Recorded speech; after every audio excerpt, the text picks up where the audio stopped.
ಮರುಜನ್ಮ ಹೇಗಿದೆ?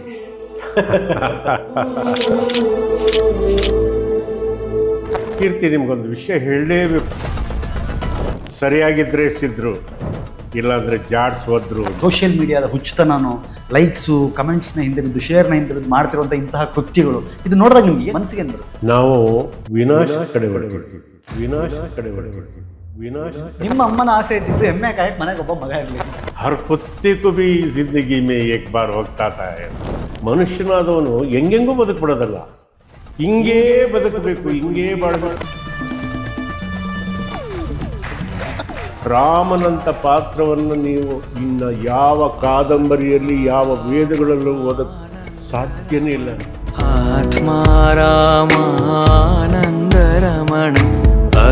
ನಮ್ಮ ಆಂಜನೇಯ ದೇವರು ಅಪ್ಪಟ ಕನ್ನಡಿಗ. ಇದು ಕನ್ನಡಕ್ಕಿರೋ ತಾಕತ್ತು. ಇನ್ಯಾವ ಭಾಷೆ? ಭದ್ರಾವತಿ ಪೇಪರ್ ಇದೆಯಲ್ರಿ, ಬಾಂಡ್ ಪೇಪರ್. ಇವತ್ತು ನೀವು ನಾಚಿಕೆ ಮಾನ ಮರ್ಯಾದೆ ಬಿಟ್ಟು ಸೇಲಂಗೆ ತರಕ್ಕೆ ಹೋಗ್ತೀರಾ. ಕುಮಾರಣ್ಣ, ನಾನು ಕೈ ಮುಗಿದು ಕಳಕಳಿಯಿಂದ ನಿಮ್ಮಲ್ಲಿ ನರೇಂದ್ರ ದಾಮೋದರ್ ಮೋದಿ ಅನ್ನೋ ಒಂದು ಮಹಾಶಕ್ತಿಯವರಲ್ಲಿ ಕೈ ಮುಗಿದು ಬೇಡ್ಕೊಳ್ತೀನಿ.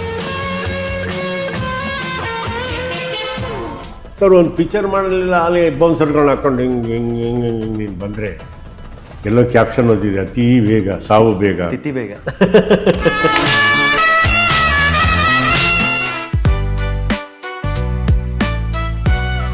ನಮಸ್ಕಾರ, ಕಿರಿಕೀರ್ತಿ ಚಾನಲ್ನ ಮತ್ತೊಂದು ಹೊಸ ಸಂದರ್ಶನಕ್ಕೆ ಸ್ವಾಗತ. ನಾನು ನಿಮ್ಮ ಕಿರಿಕೀರ್ತಿ. ತಮ್ಮನೇಲಿ ನೋಡಿದ್ರೆ ಗೊತ್ತಾಗಿರುತ್ತೆ ಯಾರ ಜೊತೆಗೆ ಇವತ್ತು ನಾನು ಕೂತಿದ್ದೀನಿ ಅಂತ. ಇತ್ತೀಚೆಗೆ ಸ್ವಲ್ಪ ಸುದ್ದಿಯಲ್ಲಿದ್ದರು, ಯಾವಾಗಲೂ ಸುದ್ದಿಯಲ್ಲಿರ್ತಾರೆ, ಬಟ್ ಇತ್ತೀಚೆಗೆ ಸ್ವಲ್ಪ ನಕಾರಾತ್ಮಕ ವಿಚಾರಕ್ಕೆ ಪಾಪ ಅವರು ವಿರುದ್ಧವಾಗಿ ಕೆಲವರು ಮಾಡಿದಂತಹ ಸೋಷಿಯಲ್ ಮೀಡಿಯಾದ ಕಿಡಿಗೇಡಿಗಳು ಮಾಡಿದಂತಹ ಕೆಲಸದಿಂದ ಪಾಪ ಸ್ವಲ್ಪ ಬೇಜಾರಾಗಿದ್ದರು. ಈಗ ಅವ್ರನ್ನೇ ಮಾತಾಡ್ಸೋಣ. ಕಳೆದ 4 ದಶಕಗಳಿಂದ ಅವರು ಖಳನಾಯಕನಾಗಿ, ಹಾಸ್ಯನಟನಾಗಿ, ಅದ್ಭುತ ಕಲಾವಿದನಾಗಿ ನಮ್ಮನ್ನೆಲ್ಲ ರಂಜಿಸ್ಕೊಂಡು ಬಂದಿದ್ದಾರೆ. ನನ್ನ ಜೊತೆಗಿದ್ದಾರೆ ಹಿರಿಯ ನಟ ದೊಡ್ಡಣ್ಣ ಅವರು. ಅಣ್ಣ, ಕಾರ್ಯಕ್ರಮಕ್ಕೆ ಸ್ವಾಗತ. ನಮಸ್ಕಾರ. ಮರುಜನ್ಮ ಹೇಗಿದೆ? ಯಾವಾಗಲೂ ಒಂದು ಸತಿ ಆದರೆ ಏನು ಅನ್ಸಲ್ಲ. ನಿಮ್ದು 7 ಜನ್ಮ ಇಲ್ಲೇ ಮುಗಿಸ್ಬಿಡ್ತಾರೆ. ಹಂಗಾಗಿ ಅವಾಗ ಆಗ್ತಾನೇ ಇದ್ದಾರೆ. ಅಂದರೆ ಯಾಕೋ ಏನೋ ಸ್ವಲ್ಪ ಅತಿ ಆಯಿತು ಅಂತ ಅದು ಅನ್ನಿಸ್ತು. ಅದಕ್ಕೋಸ್ಕರ ಬೇರೆ ವಿಷಯ ಆಗಿದ್ದಿದ್ರೆ ನಾವೇನು ತಲೆ ಕೆಡಿಸ್ಕೊಳ್ತಾ ಇರಲಿಲ್ಲ. ಇತ್ತೀಚೆ ಮೊನ್ನೆ ಯಾರೋ ಆಗಿದಾಗ ಏನಾಯಿತು ಅಂತಂದರೆ, ಮೊಮ್ಮಕ್ಕಳೆಲ್ಲ ವಯಸ್ಸಿಗೆ ಬಂದಿದ್ದಾರೆ, ದೂರಲ್ಲೆಲ್ಲ ಇರ್ತಾರೆ. ಹಾಗಾಗಿ ತುಂಬಾ ಗಾಬರಿಯಾಗಿ ಹತ್ಕೊಂಡು ಮಾಡಿಕೊಂಡು ಫೋನ್ ಮಾಡಿದ್ರೆ ಸುಮಾರು ಫ್ರೆಂಡ್ಸು, ನೆಂಟರು, ಅಭಿಮಾನಿಗಳು ಎಲ್ಲರೂ ಫೋನ್ ಮಾಡ್ತಾರೆ. ಎಲ್ಲದನ್ನು ರಿಸೀವ್ ಮಾಡಬೇಕು. ರಿಸೀವ್ ಮಾಡಿದ್ರೆ ಇದ್ದರೆ ಸತ್ಯ ಏನು ಅಂತ ತಿಳ್ಕೊಬಿಡ್ತಾರೆ. ಇದೆಲ್ಲ ಟೆನ್ಷನ್ನು. ನಾನು ಬೆಳಗ್ಗೆ ಎದ್ದು ಕೂಡಲೇ ಫಸ್ಟ್ ಬಾತ್ರೂಮ್ಗೆ ಹೋಗಿ ಸ್ನಾನ ಮಾಡಿ, ಅಮಾವಾಸ್ಯೆ ಪೌರ್ಣಮಿ ಏನೂ ನೋಡೋದಿಲ್ಲ, ಶೇವ್ ಮಾಡ್ಕೊಂಡು ಸ್ನಾನ ಮಾಡ್ಕೊಂಡು ಬರ್ತೀವಿ. ಯಾಕೆಂದರೆ ನಮ್ಮ 46-47 ವರ್ಷದ ಜೀವಮಾನ ಸಿನಿಮಾದಲ್ಲಿ ಹೆಂಗೆ ಬಂದಿದೆ ಅಂದರೆ, ಗ್ರಹಣ, ಅಮಾವಾಸ್ಯೆ, ಪೌರ್ಣಮಿ ಏನೂ ನೋಡೋಲ್ಲ. ನಾವು ಡೈಲಿ ಶೇವ್ ಮಾಡಲೇಬೇಕು. ಎಸ್ ನಾರಾಯಣ ಒಂದ್ಸತಿ ಶೇವ್ ಮಾಡಿಲ್ಲ ಅಂದ್ಬಿಟ್ಟು, ಅಣ್ಣಯ್ಯ ನೀವು ಶೇವ್ ಮಾಡ್ಕೊಂಡ್ಮೇಲೆ ಮೇಕಪ್ ಹಾಕೋತಾ ಇರ್ತೀವಿ. ಶೇವ್ ಮಾಡಿದೆ ಯಾವತ್ತೂ ಮೇಕಪ್ ಹಾಕಲ್ಲ 47 ವರ್ಷದಲ್ಲಿ. 47 ವರ್ಷದಿಂದ. ಹಂಗಾಗಿ ನಮಗೆ ಅದ್ರ ಬಗ್ಗೆ ಭಯನೂ ಇಲ್ಲ, ಇದೂ ಇಲ್ಲ. ಹಂಗಾಗಿ ಹಾಕ್ಕೊಳ್ತೀವಿ. ಹಾಗಾಗಿ ಏನಾಗೋಯ್ತು, ಸಿಕ್ಕಾಪಟ್ಟೆ ಫೋನ್ಸ್ ಕಾಲ್ ಬಂತಲ್ಲ, ಆವಾಗ ಒಬ್ಬ ಸ್ನೇಹಿತ ಹೇಳ್ದ, ಇದನ್ನು ಹಿಂಗೆ ಬೆಳೆಯಕ್ಕೆ ಬಿಟ್ಟರೆ ಏನಾಗುತ್ತೆ, ಇದಾಗ್ತಾ ಇರುತ್ತೆ, ಸ್ವಲ್ಪ ಇದಕ್ಕೇನಾದರೂ ಒಂದು ಸ್ವಲ್ಪ ತಡೆಗೋಡೆ ನಿರ್ಮಿಸಬೇಕು, ತಡೆ ಹೊಡಿಬೇಕು. ಆಗ ಯಶವಂತಪುರ ಸೈಬರ್ ಕ್ರೈಮ್ಗೆ ಹೋಗಿ ಅವ್ರ ಮೇಲೆ ಇದನ್ನು ಕೇಸ್ ಹಾಕ್ಬಿಟ್ಟು, ಅಷ್ಟೇ ಅಲ್ಲ ಹೈಕೋರ್ಟ್ಗೂ ಹೋಗಿ ಹೈಕೋರ್ಟಲ್ಲೂ ಒಂದು ಕಂಪ್ಲೇಂಟ್ ಪ್ಲಡ್ಜ್ ಮಾಡಿ ಇದು ಮಾಡಿ ಬಂದಿದ್ವಿ. ಇದು ಹಾಗೆ ರೆಡಿಯಾಗಿದ್ದ ತಕ್ಷಣ ಪೊಲೀಸ್ನವ್ರು ಅವರೇ ಇದಕ್ಕೆ ಕಳಿಸ್ಕೊಡ್ತಾರೆ. ಅದಕ್ಕೆ ಹೋಗುತ್ತೆ. ಯಾಕಣ್ಣ ಪದೇ ನೀವು? ಏಕೆಂದರೆ ಅವ್ರಿಗೆ ಏನು ಅನಿಸುತ್ತೋ ಅದರಲ್ಲಿ ಏನು ಸುಖ ಸಿಗುತ್ತೋ. ಇತ್ತೀಚಿನ ಸೋಷಿಯಲ್ ಮೀಡಿಯಾಗಳು ಏನಾಗಿದೆ ಅಂತಂದರೆ ಕ್ಯಾಪ್ಷನ್ನು. ಕೀರ್ತಿ, ನಿಮಗೊಂದು ವಿಷಯ ಹೇಳಲೇಬೇಕು, ನಾನು ಓದಿರೋದನ್ನು. ಏನು ಅಂತಂತಂದರೆ, ಸುಳ್ಳಿಗೂ ಸತ್ಯಕ್ಕೂ ಜಗಳ ಬೀಳುತ್ತಂತೆ. ಇದು ಸುಳ್ಳು, ಇದು ಸತ್ಯ. ಸುಳ್ಳು ಕೇಳುತ್ತಂತೆ, ನಾನು ನೋಡಿದ್ರೆ ಜನ ಅಷ್ಟೊಂದು ಪ್ರೀತಿ ಮಾಡ್ತಾರೆ, ನೀನು ನೋಡಿದ್ರೆ ಸತ್ಯ ಯಾಕೆ ಇಷ್ಟೊಂದು ಹೆದರ್ಕೊಳ್ತಾರೆ ಅಂತ. ಅದಕ್ಕೆ ಸತ್ಯ ಹೇಳುತ್ತಂತೆ ಸುಳ್ಳಿಗೆ, ನೀನೊಂದು ಸುಂದರವಾದ ಸುಳ್ಳು, ನಾನೊಂದು ಕಠೋರವಾದ ಸತ್ಯ.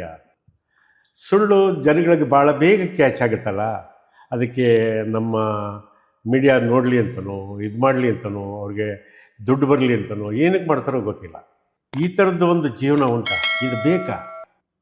ಇಲ್ಲ. ಯಾವ ಮನುಷ್ಯ ಹೆಣ್ಣಾಗಲಿ ಗಂಡಾಗಲಿ ಬೆವರು ಸುರಿಸಿ ದುಡಿತಾರಲ್ಲ, ಅದೇ ಸತ್ಯವಾದ ದುಡಿಮೆ. ಆವಾಗ ಅವನು ಊಟ ಮಾಡಿದ್ದು ಅವನಿಗೆ ಮೈಗತ್ತತೆ, ಯಾವ ಔಷಧಿನೂ ಬೇಕಾಗಿಲ್ಲ ಅವನ ದೇಹಕ್ಕೆ, ಗೊತ್ತಾಯ್ತಾ? ಈ ಥರದ್ದೆಲ್ಲ ಮಾಡಿದ್ರೆ 900 ರೋಗಗಳು ಬರ್ತವೆ ಅಂತ ಮಾತ್ರ ಹೇಳೋಕ್ಕೆ ಇಷ್ಟಪಡ್ತೀನಿ. ಏಕೆಂದರೆ ಬಹಳಷ್ಟು ಜನ ನಾನು ನೇಟಿವ್ ಪ್ಲೇಸ್ನಲ್ಲಿ ಅರಸೀಕೆರೆ ನಾನು ಹುಟ್ಟೋದು.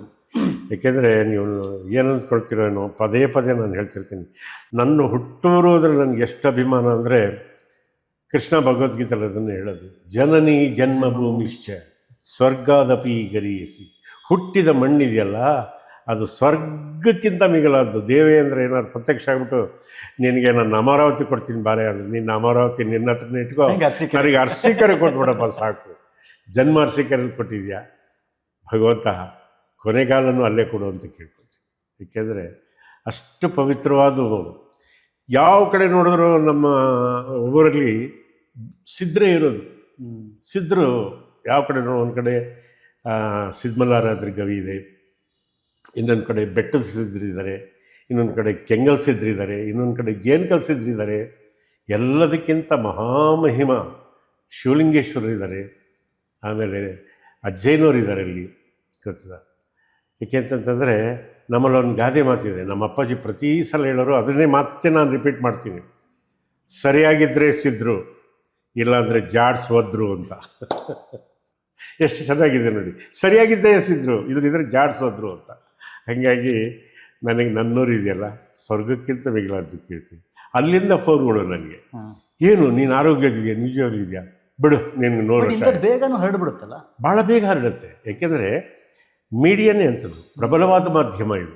ಏಕೆಂದರೆ ಮೊದಲಾಗಿದ್ದರೆ ಏನಾಗೋದು ಅಂತಂದರೆ, ಮೀಡಿಯಾ ಇಲ್ದರೆ ಇದ್ದಾಗ ಪೇಪರಲ್ಲಿ ಹೆಚ್ಚಾಗಿ ಬರಬೇಕಾಗಿತ್ತು. ಕರೆಕ್ಟ್. ಪೇಪರಲ್ಲಿ ಹೆಚ್ಚಾಗಿ ಬಂದರೆ ಏನಾಗೋದು ಅಂತಂದರೆ, ಅವಾಗ ಓದ್ಬಿಟ್ಟು ಅಯ್ಯೋ ಹಿಂಗಾಯ್ತಾ ಅನ್ನೋದು. ಆಮೇಲೆ ಇನ್ನೂ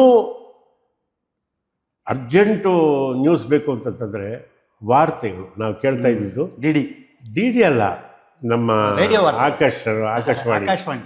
ನಾನು ಆಕಾಶವಾಣಿನ ಇವತ್ತು ಏನಂತ ಸ್ಮರಿಸ್ತೀನಿ ಅಂದರೆ, ನಮ್ಮ ಮನೆ ಹಿರಿಯಕ್ಕ. ಆಕಾಶವಾಣಿ ಅಂದ್ರೇ ನಮ್ಮ ಮನೆ ಹಿರಿಯಕ್ಕ. ಅದು ಆ ಟ್ಯೂನ್ ಆನ್ ಮಾಡಿದ ತಕ್ಷಣವೇ ಒಂಥರ ಮ್ಯೂಸಿಕ್ ಬರೋದು, ಏನಿರೋದು ಅಂದ್ರೆ ಬೆಳಗ್ಗೆನೇ ಕೇಳೋದಕ್ಕೊಂದು ಆನಂದ ಆಗೋದು. ತಾಯಿ ಮೆಳ್ಳಿಗೆ ಹಾಕ್ಕೊಂಡು ಅಳಲಾಯಿ ಅಂತಾಳಲ್ಲ, ಹಂಗಿರೋದು. ಏಕೆಂದರೆ ಮತ್ತ ಜಗತ್ತೆಲ್ಲ ಬರಬಾರ್ದ ಅನ್ಸಿರ್ತೀವಿ.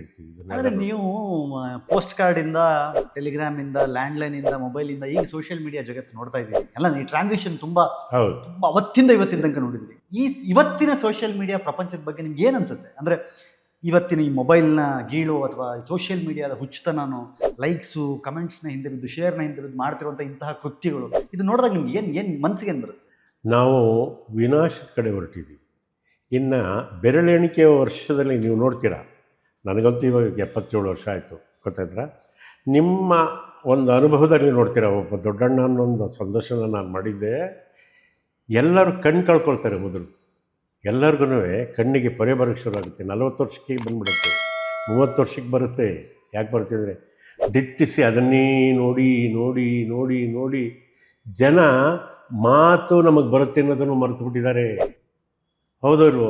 ಎದುರುಗಡೆ ಏನಾದರೂ ಒಂದು ಟ್ರೈನಲ್ಲಿ ನಾವು ಜರ್ನಿ ಮಾಡ್ಬೇಕಾದ್ರೆ ಹಿಂಗೆ ಕೂತ್ಕೊಂಡ್ರೆ, ತಮ್ಮದು ಯಾವರು, ಏನು ಕೆಲಸ ಮಾಡ್ತಿರೋ, ನೀವು ಯಾರ ಪೈಕಿ, ಅದು ಇದು ಎಲ್ಲ ಮಾತಾಡೋರು, ಸಂಬಂಧಗಳನ್ನು ಹಂಚ್ಕೊಳ್ಳೋರು, ಗೊತ್ತಾಯ್ತಾ? ಅಪ್ಪಿತಪ್ಪಿ ಆ ಕಡೆ ಬಂದರೆ ನಮ್ಮ ಮನೆಗೆ ಒಂದು ಸರಿ ಬನ್ನಿ ಅಂತ ಅವ್ರು ಸ್ಟೇಷನ್ ಸೇರಿದಾಗ. ಇವಾಗ ಎಲ್ಲೂ ನಿಮಗೆ ಆ ದೃಶ್ಯ ನೋಡೋಕ್ಕೆ ಸಿಕ್ಕೋದೇ ಇಲ್ಲ. ನೀವು ಬಸ್ಸಲ್ಲಿದ್ದರೂ ಸಹಿತ ಅವ್ರ ಮೊಬೈಲಲ್ಲಿ ಅವ್ರು ಇರ್ತಾರೆ, ಅವ್ರು ಇದರಲ್ಲಿ ಅವ್ರ ಗೇಮ್ಸಲ್ಲಿ ಅವ್ರು ಇರ್ತಾರೆ, ಗೊತ್ತಾಯ್ತು? ಕಿವಿಗೆ ಬೇರೆ ಹಾಕ್ಕೊಂಡಿರ್ತಾರೆ. ಅದು ಎಷ್ಟು ಕೆಟ್ಟದ್ದು ಅಂದರೆ, ರೇಡಿಯೇಷನ್ ಇದೆಯಲ್ಲ ಮನುಷ್ಯನಿಗೆ, ರೇಡಿಯೇಷನ್ ಅಂದರೆ ಬಿಳಿ ರಕ್ತ ಕಣಗಳನ್ನು ಕೊಲ್ತಾ ಇದೆ. ಅದು ಇವ್ರಿಗೆ ಅರ್ಥ ಆಗ್ತಾ ಇಲ್ಲ. ಏಕೆಂತಂದರೆ ಇನ್ನು ಕೆಲವೇ ದಿವಸದಲ್ಲಿ ಬರೀ ಕುಂತು ಓಡಾಡದಲ್ಲಿ ಕಾಲು ಸ್ಥಿಮಿತ ಕಳ್ಕೊಳ್ಳೋ ಚಾನ್ಸಸ್ ಇರುತ್ತೆ. ಬುದ್ಧಿ ಆಲ್ರೆಡಿ ಕಳ್ಕೊಂಬಿಟ್ಟಿದ್ದಾರೆ ಸುಮಾರು ಜನ. ಸತ್ಯ ಹೇಳಿದ್ರಿ ನೀವು. ಏಕೆಂತಂದರೆ ಫಸ್ಟ್ BP ಬರುತ್ತೆ. ಏಕೆಂದರೆ ಅದು ನೋಡಿ ನೋಡಿ ನೋಡಿ BP ಜಾಸ್ತಿ ಆಗುತ್ತೆ. ಕರೆಕ್ಟ್. ಮನುಷ್ಯನಿಗೆ ಪೇಷನ್ಸ್ ಹೋಗ್ಬಿಟ್ಟಿದೆ. 1 ನಿಮಿಷಕ್ಕಿಂತ ಜಾಸ್ತಿ ಆಗ್ಬಿಟ್ರೆ ಹಿಂಗಂತಾನೆ. ಅವ್ರು ಏನು ಯಾಕೆ ಹಂಗಾಗಿದ್ದಾನೆ? ಅದಾದಮೇಲೆ ಅವ್ರ ಅಕ್ಕ ಬರ್ತಾಳೆ, ಯಾರು, ಶುಗರ್ ಅಂತ. ಆ ಶುಗರ್ ಬಂದಿದ ತಕ್ಷಣ ಏನಾಗುತ್ತೆ, 3 ಪಾರ್ಟ್ BP ತಂಗಿ ಶುಗರ್ ಅಕ್ಕ, ಫಸ್ಟ್ BP ಬಂದ್ಬಿಡುತ್ತೆ. ಆದಮೇಲೆ ಅಕ್ಕನ ತಗೊಳ್ಳೇಬೇಕು ನೀನು. ಯಾಕೆಂತಂದರೆ ಅದು one by one get one. ಅದೇ ಬಂದಮೇಲೆ ಏನಾಗೋಗುತ್ತೆ ಅಂತಂದರೆ ಅವ್ರೇನಿಲ್ಲ 50-60 ವರ್ಷ ಆದಮೇಲೆ ಎರಡನೇ ಮದುವೆ ಆದಂಗೆ ಒಂದು ಸತಿ ಶುಗರ್ ಬಂದುಬಿಟ್ರೆ ಅವಳಿಗೆ ಅತ್ಯಂತ ಪ್ರೀತಿಯಾದ ಮೊರೆ ವಸ್ತು, ಆ ಮೊರೆ ವಸ್ತುನ ಅವಳು ಕಿತ್ಕೊಳ್ಳೋದು. ಯಾವುದಂದ್ರೆ ಒಂದು ಕಣ್ಣು, ಇನ್ನೊಂದು ಹಾರ್ಟು, ಇನ್ನೊಂದು ಕಿಡ್ನಿ, ಇವನು ಕಿತ್ಕೊಂಡ್ಬಿಡ್ತಾಳೆ. ಅಲ್ಲಿಗೆ ಜೀವನನೇ ಮುಗಿದೋಯ್ತು. ನೀವು ಅದಲ್ಲ, ಓದಬೇಕು. ಕನ್ನಡ ಸಾಹಿತ್ಯ ಇದೆಯಲ್ಲ ಸಮಗ್ರವಾಗಿದೆ, ಬೆಟ್ಟದಷ್ಟಿದೆ, ಓದಬೇಕು. ಒಬ್ಬೊಬ್ಬ ನಮ್ಮ ಕಾಲದಲ್ಲಿ ಪುಟ್ಟಪ್ಪನವ್ರದ್ದು ಓದಿದ್ವಿ ನಾವು, ಶ್ರೀರಾಮ್ ಕಾರಂತರದ್ದು ಮೂಕಜ್ಜಿ ಕನಸುಗಳು ಓದಿದ್ವಿ ನಾವು, 4 ತಂತಿ ಓದಿದ್ವಿ ನಾವು. ನೀವು ಅವಾಗಲೇ ಹೇಳ್ತಾ ಇದ್ರಿ ಭದ್ರಾವತಿಯಿಂದ ಶಂಕರಘಟ್ಟಕ್ಕೆ ತಿಪ್ಪೇರುದ್ರ ಸ್ವಾಮಿಯವ್ರನ್ನ ಹುಡುಕೊಂಡು. ಹೌದು, ಹೆಚ್ಚು ತಿಪ್ಪೇರುದ್ರ ಸ್ವಾಮಿ ತಲಕಾಡುಗೊಂಡ ಅಂತ ಅವರು ಅಲ್ಲಮಹಾಪ್ರಭು ಶೂನ್ಯ ಸಿಂಹಾಸನಾಧೀಶ್ವರ ಅಲ್ಲಮಹಾಪ್ರಭುಗಳ ಬಗ್ಗೆ ಬರೆದಿರ್ತಾರಲ್ಲ, ಪ್ರತಿಯೊಬ್ಬ ಕನ್ನಡಿಗನೂ ಓದಬೇಕು ಅಂತ ಕೈ ಮುಗಿದು ಕೇಳ್ಕೊಳ್ತೀನಿ ತಿಪ್ಪೇರುದ್ರ ಸ್ವಾಮಿಗಳದ್ದು. ಏಕೆಂದರೆ ಅಷ್ಟು ಮನಮುಟ್ಟುವಂಗೆ ಬರೆದಿದ್ದಾರೆ ಅವರು. ಅದನ್ನು ಲೆಕ್ಕಾಕಿ ನಾವಿನ್ನೂ ಆವಾಗ, ನಾನು ಹೆಚ್ಚು ಕಮ್ಮಿ ನನಗೆ ಅವಾಗ 19-20 ವಯಸ್ಸಿನಲ್ಲಿ ನಾನು ಅವ್ರನ್ನ ಹುಡಿಕೊಂಡೋಗಿ ಮಾತಾಡಿಸ್ತೀನಿ ಅಂತಂದರೆ ಓದಿನ ಬಗ್ಗೆ ನಮ್ಗೆ ಎಷ್ಟು ಆಸಕ್ತಿ ಇತ್ತು. ಇವತ್ತೇನಾದ್ರು ನಿಮ್ಮ ಹಿಂದುಗಡೆ ಕೂತ್ಕೊಂಡು 4 ಮಾತಾಡೋ ಶಬ್ದಗಳೇ ಆಗಿರ್ಬೋದು, ಯೋಗ್ಯತೆ ಆಗಲಿ ಆ ಭಗವಂತ ಖಂಡಿಸಿದ್ದಾನೆ ಅಂದರೆ ಅಂಥ ಪುಣ್ಯಾತ್ಮರ ಲೇಖನಗಳನ್ನು ಓದಿ ಕನ್ನಡ ಸಾಹಿತ್ಯ, ಅದರಲ್ಲೂ ಕನ್ನಡ ಸಾಹಿತ್ಯ ಅಂದರೆ ನನಗೆ ಅತೀವವಾದ ಪ್ರೀತಿ. ಯಾಕೆಂದರೆ ಕನ್ನಡ ಜಗತ್ತಿನ 3 ಸರ್ವಶ್ರೇಷ್ಠ ಭಾಷೆಗಳಲ್ಲಿ ಒಂದು. ನೀವು ನಂಬ್ತಿರಬೇಕು ಕೀರ್ತಿ, ಹೆಂಗೆ ಅಂತ ಕೇಳಿ. ಮಾತನಾಡಿದಂತೆ ಬರೆಯಲು ಲಿಪಿಯುಳ್ಳ, ಬರದದ್ದನ್ನು ಯಥಾವತ್ ಮಾತನಾಡುವ ಶಕ್ತಿಯುಳ್ಳ, ಸಂಧಿ ಸಮಾಸ ವ್ಯಾಕರಣ ಅಲ್ಪ ಪ್ರಾಣ ಮಹಾಪ್ರಾಣ ಇರೋ ಭಾಷೆ ಯಾವುದಾದ್ರು ಇದ್ದರೆ ಅದನ್ನು ಕನ್ನಡ ಕನ್ನಡ ಕನ್ನಡ ಅಂತ ಕರೀಬೋದು. ದೇವ್ರ ಹತ್ರ ನಾನು ಬೆಳಗ್ಗೆ ಎದ್ದ ತಕ್ಷಣ ಇದು ಬೇಡ್ಕೊಳ್ಳೋದು, ಇನ್ನೊಂದು ಜನ್ಮ ಅಂತ ಇದ್ದರೆ ತಂದೆ ಕನ್ನಡಿಗನಾಗಿ ಹುಟ್ಟಿಸು, ಕನ್ನಡಿಗನಾಗಿ ಹುಟ್ಟಿಸು ನಮಗೆ. ಏಕೆಂದರೆ ನಿಮ್ಮ ದೇಹಕ್ಕೂ ಸಹಿತ, ನಿಮ್ಮ ಬಾಯಿಗೂ ಸಹಿತ ಎಲ್ಲದಕ್ಕೂ ಕೆಲಸ ಕೊಟ್ಟಂಗೆ ಇರುತ್ತೆ. ಪ ಪ ಭ ಭ ಮ, ಬರೀ ಗಂಟಲಲ್ಲಿ 7 ಶಬ್ದಗಳಿದ್ದಾವೆ. ಕಂಠವ್ಯ ಅದನ್ನು ಕಲಿಬೋದು. ಕ ಖ ಘ ಘ ಞ, ಅದೇ ದಂತವ್ಯ ಥ ತ ದ ದ ನ. ಹೌದಲ್ವ? ಅಯ್ಯೋ, ಹಂಗಾಗಿ ಕನ್ನಡ ಅಂತಂತಂದರೆ ನನ್ನ ತಾಯಿ. ನಿಮ್ಮ ಕನ್ನಡ ಭಾಷೆ ಇಷ್ಟು ಶುದ್ಧ ಅಂದರೆ ಬಹಳ ಕಮ್ಮಿ. ನಾವು ಸಾಕಷ್ಟು ಕಲಾವಿದರನ್ನು ನೋಡಿದ್ದೀವಿ, ನಾವು ಇಂಟರ್ವ್ಯೂಗಳನ್ನು ಮಾಡಿದಾಗ ನಮ್ಗೆ ಅನ್ಸೋದು ಶುದ್ಧ ಕನ್ನಡದಲ್ಲಿ ಮಾತಾಡೋದು ಬಹಳ ಕಮ್ಮಿ ನಾವು ನೋಡೋದು. ಬಟ್ ನಿಮ್ಮ ಈ ಒಂದು ಪರಿಣಿತಿಗೆ ಪುಸ್ತಕಗಳೇ ದೊಡ್ಡ ಸಹಾಯ. ಹೌದು, ಏಕೆಂದರೆ ಕನ್ನಡಕ್ಕಿರೋ ಕಿಮ್ಮತ್ತು, ಗಮ್ಮತ್ತು, ತಾಕತ್ತು ಅಂತಂದರೆ ಒಂದೇ ಒಂದು ಶಬ್ದಕ್ಕೆ 10 15 20 ಪಾರಿಭಾಷಿಕ ಶಬ್ದಗಳು ಸಿಗುತ್ತೆ. ನಿಮಗೆ ಲಂಘನ ಅಂತ ಒಂದಿದೆ, ಅದನ್ನು ನೀನು ಯಾವುದಕ್ಕೆ ಬೇಕಾದ್ರೂ ನಿನ್ನ ವಾಕ್ಯದಲ್ಲಿ ಬಳಸ್ಕೋಬೋದು. ಲಂಘನಂ ಪರಮೌಷಧಂ ಅಂದರೆ, ಲಂಘನ ಅಂದರೆ ಉಪವಾಸ ಮಾಡೋದು. ಉಪವಾಸ ಮಾಡೋದ್ರಿಂದ ಆರೋಗ್ಯ ಚೆನ್ನಾಗಿರುತ್ತೆ. ನೀನು ವಾರಕ್ಕೊಂದು ದಿವಸ ಭಾನುವಾರ ಹಿಂಗೆ ರಜಾ ಅಂತ ನೀನು ಮನೇಲಿ ಆನಂದ ಅನುಭವಿಸ್ತೀಯೋ, ಹಂಗೆ ಒಳಗಡೆ ಹೋಗಿದ ತಕ್ಷಣವೇ ಲಾವಾರಸ, ಜೊಲ್ಲು ರಸ ಉತ್ಪತ್ತಿ ಆಗುತ್ತೆ. ನಾವು ತಿಂದಿದ್ದನ್ನು ಜೀರ್ಣ ಮಾಡುತ್ತೆ. ಆ ನಮ್ಮಪ್ಪನಿಗೂ ಒಂದು ದಿವಸ ರೆಸ್ಟ್ ಕೊಡಬೇಕು ಬೇಡೋಕಿರ್ತಿ. ಲಂಘನಂ ಪರಮೌಷಧಂ ಅಂತ. ಆವಾಗ ಅದು ಉಪವಾಸ ಮಾಡೋರಿಗಿಂತ ಉಪವಾಸ ಅಂತಾಯಿತು. ಅದೇ ಲಂಘನ ಅನ್ನೋದನ್ನು ಆಂಜನೇಯನು ಸಾಗರವನ್ನು ಲಂಘಿಸಿದನು ಅಂದರೆ ಹಾರಿದನು. ಇದು ಕನ್ನಡಕ್ಕಿರೋ ತಾಕತ್ತು ನನ್ನ ಮಗದು, ಇನ್ಯಾವ ಭಾಷೆಗೂ ಇಲ್ಲ. ಗೊತ್ತಾಯ್ತಾ? ಹಂಗಾಗಿ ನಾನು ಎಲ್ಲೇ ಹೋದರೂ ನಾನು ಕನ್ನಡಿಗ ಅಂತ ಹೇಳ್ಕೊಳ್ಳೋದಕ್ಕೆ ನನಗೆ ಹೆಮ್ಮೆ. ನಾನು ಹೇಳ್ತೀನಿ, ನೀವು ಮನೆಗೆ ಯಾರಾದರೂ ಬಂದರೆ ಇನ್ವಿಟೇಷನ್ ಕಾರ್ಡ್ ಕೊಡ್ತಾರೆ. ನಾನು ಅದನ್ನು ಕಲ್ತಿದ್ದು ಒಬ್ಬ ತಮಿಳ್ನಿ. ಇನ್ವಿಟೇಷನ್ ಕಾರ್ಡ್ ಏನಾದ್ರು ಇಂಗ್ಲೀಷಲ್ಲಿ ಪ್ರಿಂಟ್ ಆಗಿದ್ರಿ, ದಯವಿಟ್ಟು ಮುಹೂರ್ತ ಯಾವತ್ತು ಹೇಳಿ ಸರ್, ಒಂಚೂರು ಗೊತ್ತಾಗ್ಕೊಳ್ತೀನಿ, ನನಗೆ ಗೊತ್ತಾಗಲ್ಲ ಇಂಗ್ಲೀಷ್ ಭಾಷೆ.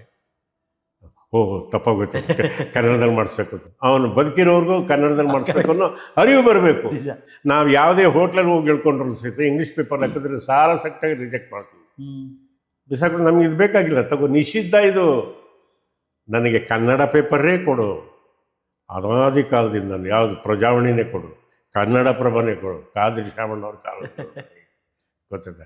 ಈ ಥರದ ಪೇಪರ್ ಹಾಕು. ಈಗ ವಿಜಯವಾಣಿಗಿರ್ಬೋದು, ವಿಜಯ ಕರ್ನಾಟಕ ಆಗಿರ್ಬೋದು, ಇದನ್ನ ಹಾಕ್ರಿ, ನಾವು ಓದ್ತೀವಿ. ಸುಲಲಿತವಾದ ಭಾಷೆ ಕನ್ನಡ.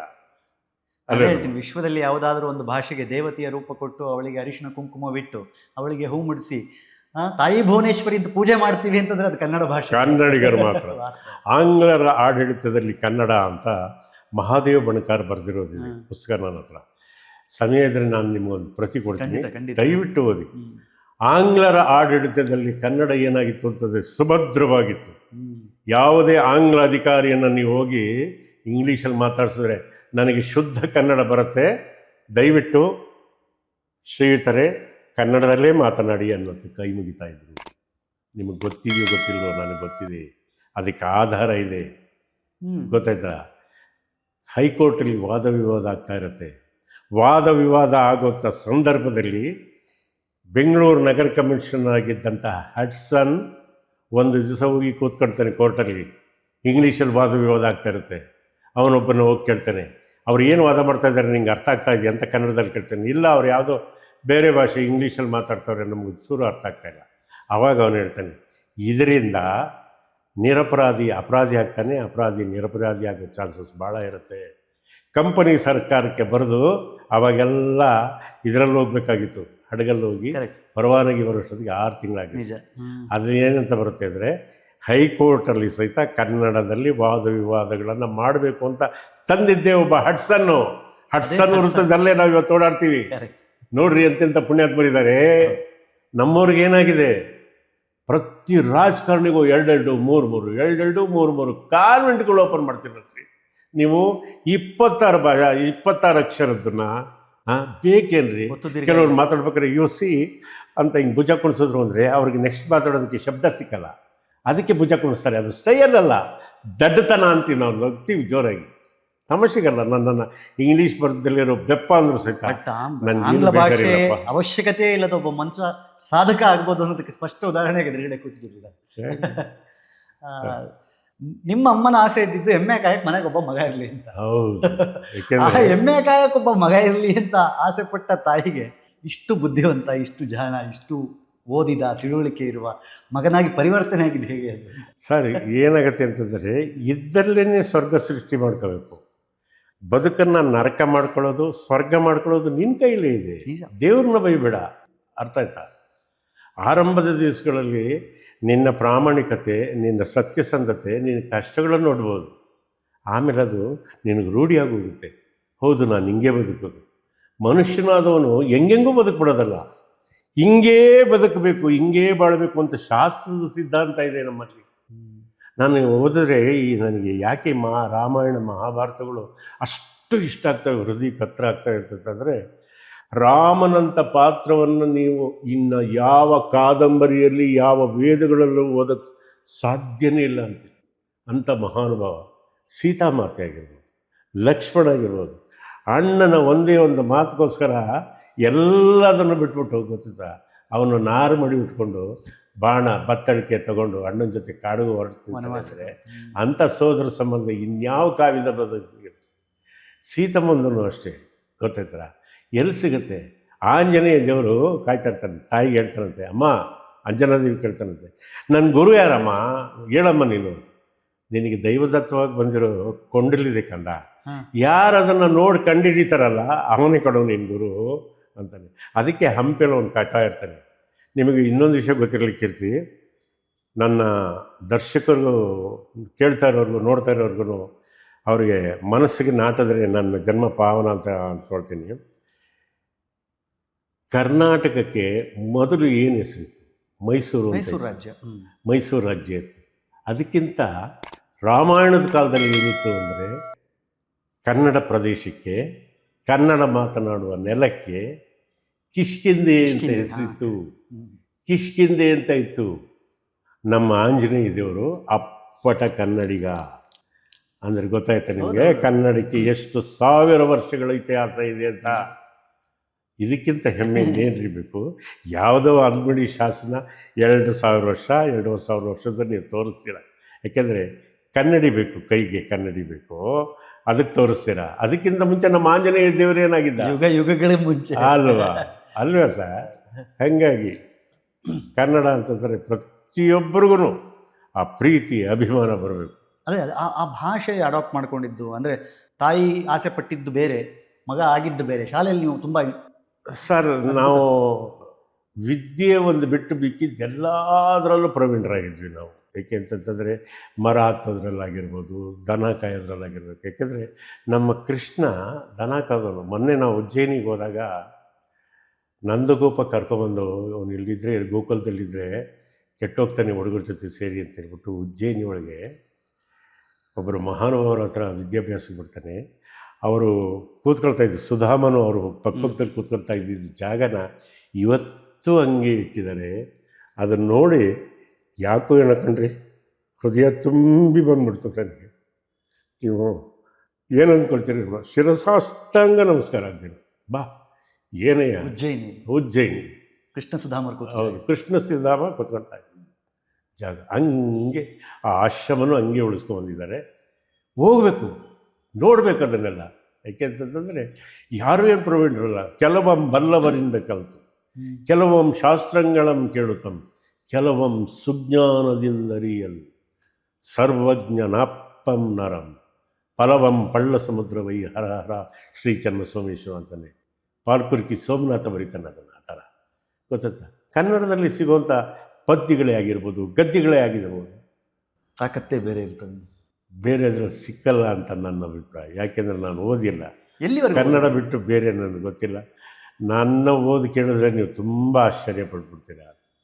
ನಾನು ಓದಿರೋದು MA BF. ಮತ್ತು ಓದಿಲ್ಲ ಅಂತೀರಿ? ಹೌದು, ನಾನು ಓದಿಲ್ಲ. MA BF ಅಂದರೆ ಮೆಟ್ರಿಕ್ಯುಲೇಷನ್ ಅಪೇರ್ಡ್ ಬಟ್ ಫೇಲ್ ಅಂತ. ಮೆಟ್ರಿಕ್ಯುಲೇಷನ್ನು ಕಟ್ಸಿದ್ರು 3 ಸತಿ ಕಟ್ಸಿದ್ರು. ಕನ್ನಡ ಒಂದು ಪಾಸ್ ಆಗದೆ ಹೊರತು ಇನ್ಯಾವುದ್ರಲ್ಲೂ ಪಾಸ್ ಆಗಲಿಲ್ಲ. ಆ ಮಟ್ಟಿಗೆ ಕನ್ನಡಿಗನಾದರೆ ಚೆನ್ನಾಗಿದ್ದೀನಿ. ಒಂದು ಕಾಲದಲ್ಲಿ ಇಂಥವರು ತಮ್ಮ ದೊಡ್ಡಣ್ಣ ಅನ್ನೋ ಒಂದು ಕಾಲ ಇತ್ತು. ಹಂಗೆ ಬಿಡಲಿಲ್ಲ. ಗೊತ್ತಾಯ್ತಾ? ಜೀವನ ಚಕ್ರ ಇದಲ್ಲ, ಉರುಳ್ದಂಗೆ ಎಲ್ಲೋ ಒಂದು ಹಿಂದಿ ಒಳಗೆ ಗಾದೆ ಮಾತಿದೆ, ಹರ್ ಕುತ್ತೆ ಕು ಭೀ ಜಿಂದಗಿ ಮೇ ಏಕ್ ಬಾರ್ ಹೋಗ್ತಾ ಯಾವ್ಯಾವುದಕ್ಕೂ ನಾಯಿಗೂ ಒಂದು ದಿನ ಬಂದೇ ಬರುತ್ತೆ. ಅದರಲ್ಲಿ ಈ ದೊಡ್ಡಣ್ಣಂಗೆ ಬರಲಿಲ್ವಾ, ಸಿನಿಮಾ ನಟ ಆಗಲಿಲ್ವಾ, ಕರ್ನಾಟಕದಾದ್ಯಂತ ಜನ ನನ್ನ ಪ್ರೀತಿಯಿಂದ ಆಧರಿಸಿ ಆಶೀರ್ವಾದ ಮಾಡಿ ಅನ್ನ ಹಾಕ್ಲಿಲ್ವಾ, ಇದಕ್ಕಿಂತ ಇನ್ನೇನು ಬೇಕು? ದೊಡ್ಡಣ್ಣನ ಅಣ್ದಿರೋರು ಅನ್ನೋ ಕಾಲ ಬಂತು. ಹಿಂಗಿದೆ ನೋಡಿ ದೈವ. ಹಾಂ, ಅದಕ್ಕೆ ನಮ್ಮಪ್ಪ ಆವಾಗವಾಗ ಒಂದು ಮಾತು ಹೇಳೋರು ನಮ್ಮಮ್ಮನಿಗೆ. ನೋಡು, ನಮ್ಮ ತಾಯಿ ಹೆಸರು ನಂಜಮ್ಮ ಅಂತ. ನಮ್ಮ ಅಪ್ಪಾಜಿನ ನಮ್ಮಮ್ಮನ ನಂಜ. ಅವ್ರಿಗೆ ಪೋಲಿಯೋ. ಹೌದು, ಪೋಲಿಯೋ ಪೀಡಿತ ಹೆಣ್ಮಗಳು ನಮ್ಮ ತಾಯಿ. ಹಾಲು ಕುಡ್ಸೋಕ್ಕೆ ಮಾತ್ರ, ಹಾಲು ಹೊರಳೆಲ್ಲ ಹಾಕಕ್ಕೆ ಮಾತ್ರ ನನಗೆ ದೇವ್ರ ಅಧಿಕಾರ ಕೊಟ್ಟಿರೋದು. ಹಣೆಯಲ್ಲಿ ಬರೆಯೋಕ್ಕಲ್ಲ ಕಡೆ, ಹಣೆಯಲ್ಲಿ ಬರೆದಿರೋ ಅವನು ಕಳಿಸಿದಾನೆ. ನಿಮ್ಮ ತಂದೆ ಹೇಳ್ತೀವಿ. ಹಾಂ, ಅದಕ್ಕೆ ಯಾಕೆ ತಲೆ ಕೆಡಿಸ್ಕೊಳ್ತೀಯ? ತಲೆ ಕೆಡಿಸ್ಕೊಬೇಡ ಹುಚ್ಚಿ ಅನ್ನೋರು. ಅದು ಎಷ್ಟು ಸತ್ಯ ಅಂತ ಇವಾಗ ಅನಿಸುತ್ತೆ. ಹೌದಲ್ವ? ನಿಜ. ನಾವು ಮಕ್ಕಳಿಗೆ ಹಾಲು ಹಾಕ್ಬೋದು ಅಷ್ಟೇ, ಒಳ್ಳೆ ಸಂಸ್ಕಾರ ಕೊಡ್ಬೋದು. ಹಣೆ ಬರ ಬದಲಾಯಿಸೋಕ್ಕಾಗದೇ ಇಲ್ಲ. ಬಟ್ ನಿಮ್ಮ ಹಣೆ ಬರ ಬದಲಾಯಿಸೋದ್ರಲ್ಲಿ ನಿಮ್ಮ ಅಣ್ಣನ ಪಾತ್ರ ಬಹಳ ಇದೆ. ಏಕೆಂದರೆ ಬೆಳಗಾಗಿ ಎದ್ದಿದ ತಕ್ಷಣ, ಏಕೆಂತಂದರೆ ನಮ್ಮಣ್ಣನಂತಹ ಗುರು, ದೈವ, ಅನ್ನದಾತ, ಆಶ್ರಯದಾತ ಇನ್ನೊಬ್ಬನ ಜೀವನದಲ್ಲಿ ಸಿಗೋಕ್ಕೆ ಸಾಧ್ಯನೇ ಇಲ್ಲ. ಸ್ವಂತ ಮಕ್ಕಳನ್ನ ದೇವರನ್ನೇ ಪ್ರೀತಿ ಮಾಡಲಿಲ್ಲ. ಇಬ್ಬರು ತಮ್ಮಂದರನ್ನ ಬಾಚಿ ತಬ್ಬಿಟ್ಕೊಂಡ. ಒಬ್ಬ ಆಂಜನೇಯ ದೇವರು ಹೆಂಗೆ ರಾಮ ಲಕ್ಷ್ಮಣನ ಹೆಗಲ ಮೇಲೆ ಕೂರಿಸ್ಕೊತಾರೋ ಹಂಗೆ ಕೂರಿಸ್ಕೊಂಡಂಥ ಪುಣ್ಯಾತ್ಮ ಯಾರಾದ್ರು ಇದ್ದರೆ ಅದು ನಮ್ಮ ಅಣ್ಣ ಎಸ್ ಬಸವರಾಜ್. ನಮ್ಮ ಅದಕ್ಕೇನೂ ಅಷ್ಟೇ ಇನ್ನೋಸೆಂಟ್ ಹೆಣ್ಮಗಳು ಅನ್ನಪೂರ್ಣಮ್ಮ. ಅವರೆಲ್ಲ ನಮ್ಮನ್ನು ಸಾಕ್ದಲ್ಲೇ ಇದ್ರು. ನಾವೆಲ್ಲ ಇಲ್ಲಿ ಮುಂದೆ ಬರೋಕ್ಕಾಗ್ತಿತ್ತು? ಹೇಳ್ತೀವಿ, ಸಾಧ್ಯನೇ ಇರ್ತಾಯಿಲ್ಲ. 1967 ನಿಮಗೆ ಅಣ್ಣ ಕೆಲಸ ಕೊಡಿಸಿದ್ದು VAS ಅಲ್ಲಿ. ಕರೆಕ್ಟ್, 67, 68. ನಾನು 67 ನಂದು ಇದು ಕಂಪ್ಲೀಟ್ ಆಯಿತು.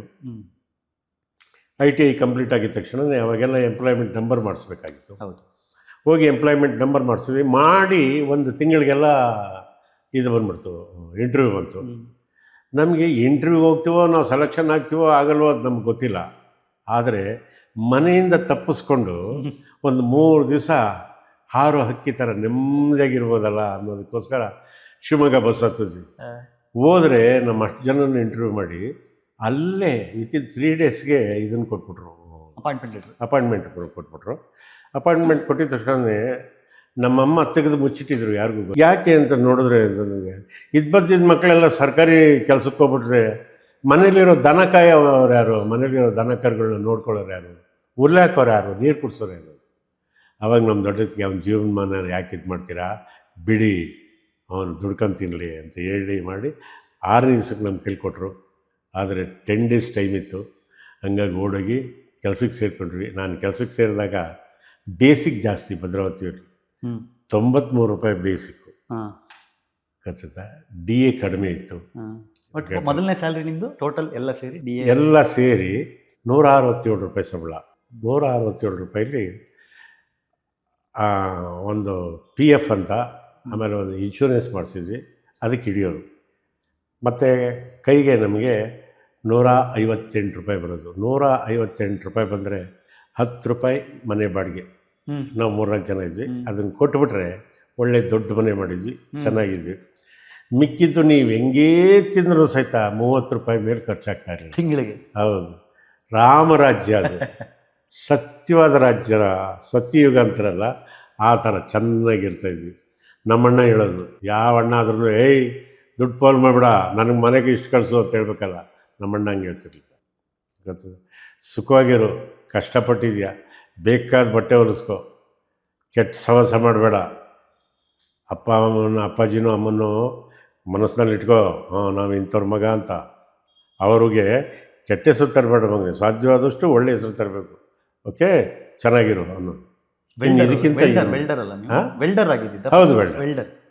ಆದರೆ ನಾನು ನ್ಯೂರೋಲಿಂಗ್ ಮಿಲ್ ಅಂತ ಭದ್ರಾವತಿಲಿ ನಾನು ಕೆಲಸಕ್ಕೆ ಸೇರಿದಾಗ MIS, Mysuru iron and steel limited, ಆಮೇಲೆ ವಿಶ್ವೇಶ್ವರಯ್ಯ.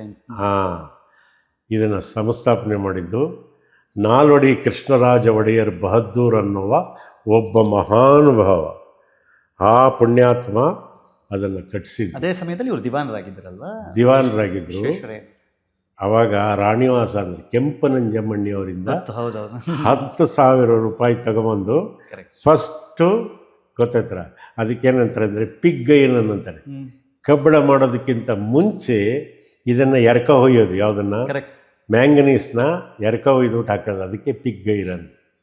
ಅದಾದಮೇಲೆ ರಾಟ್ ಐರನ್ ಗೊತ್ತಾಯ್ತು. ಆಮೇಲೆ MS ಅಂದರೆ ಮೈಲ್ಡ್ ಸ್ಟೀಲ್.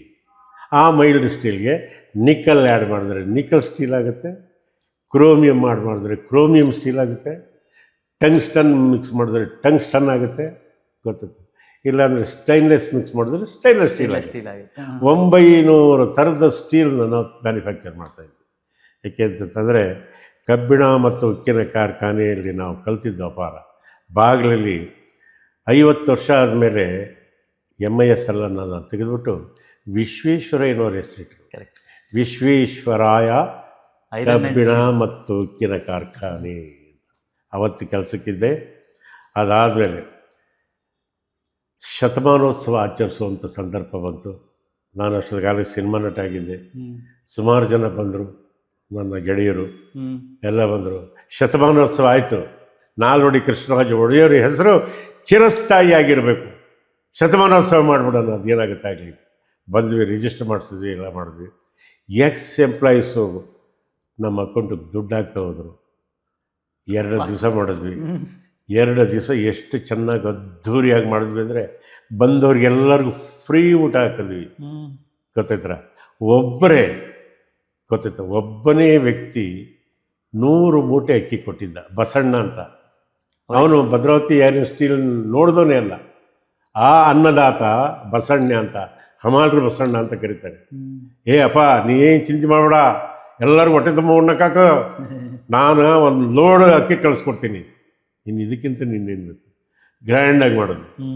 ಆದರೆ ಇವಾಗ ಕೇಂದ್ರದ ಕಬ್ಬಿಣ ಮತ್ತು ಉಕ್ಕಿನ ಕಾರ್ಖಾನೆ ಸಚಿವರಾಗಿ ಮಾನ್ಯ HD ಕುಮಾರಸ್ವಾಮಿ ಅವರಿದ್ದಾರೆ.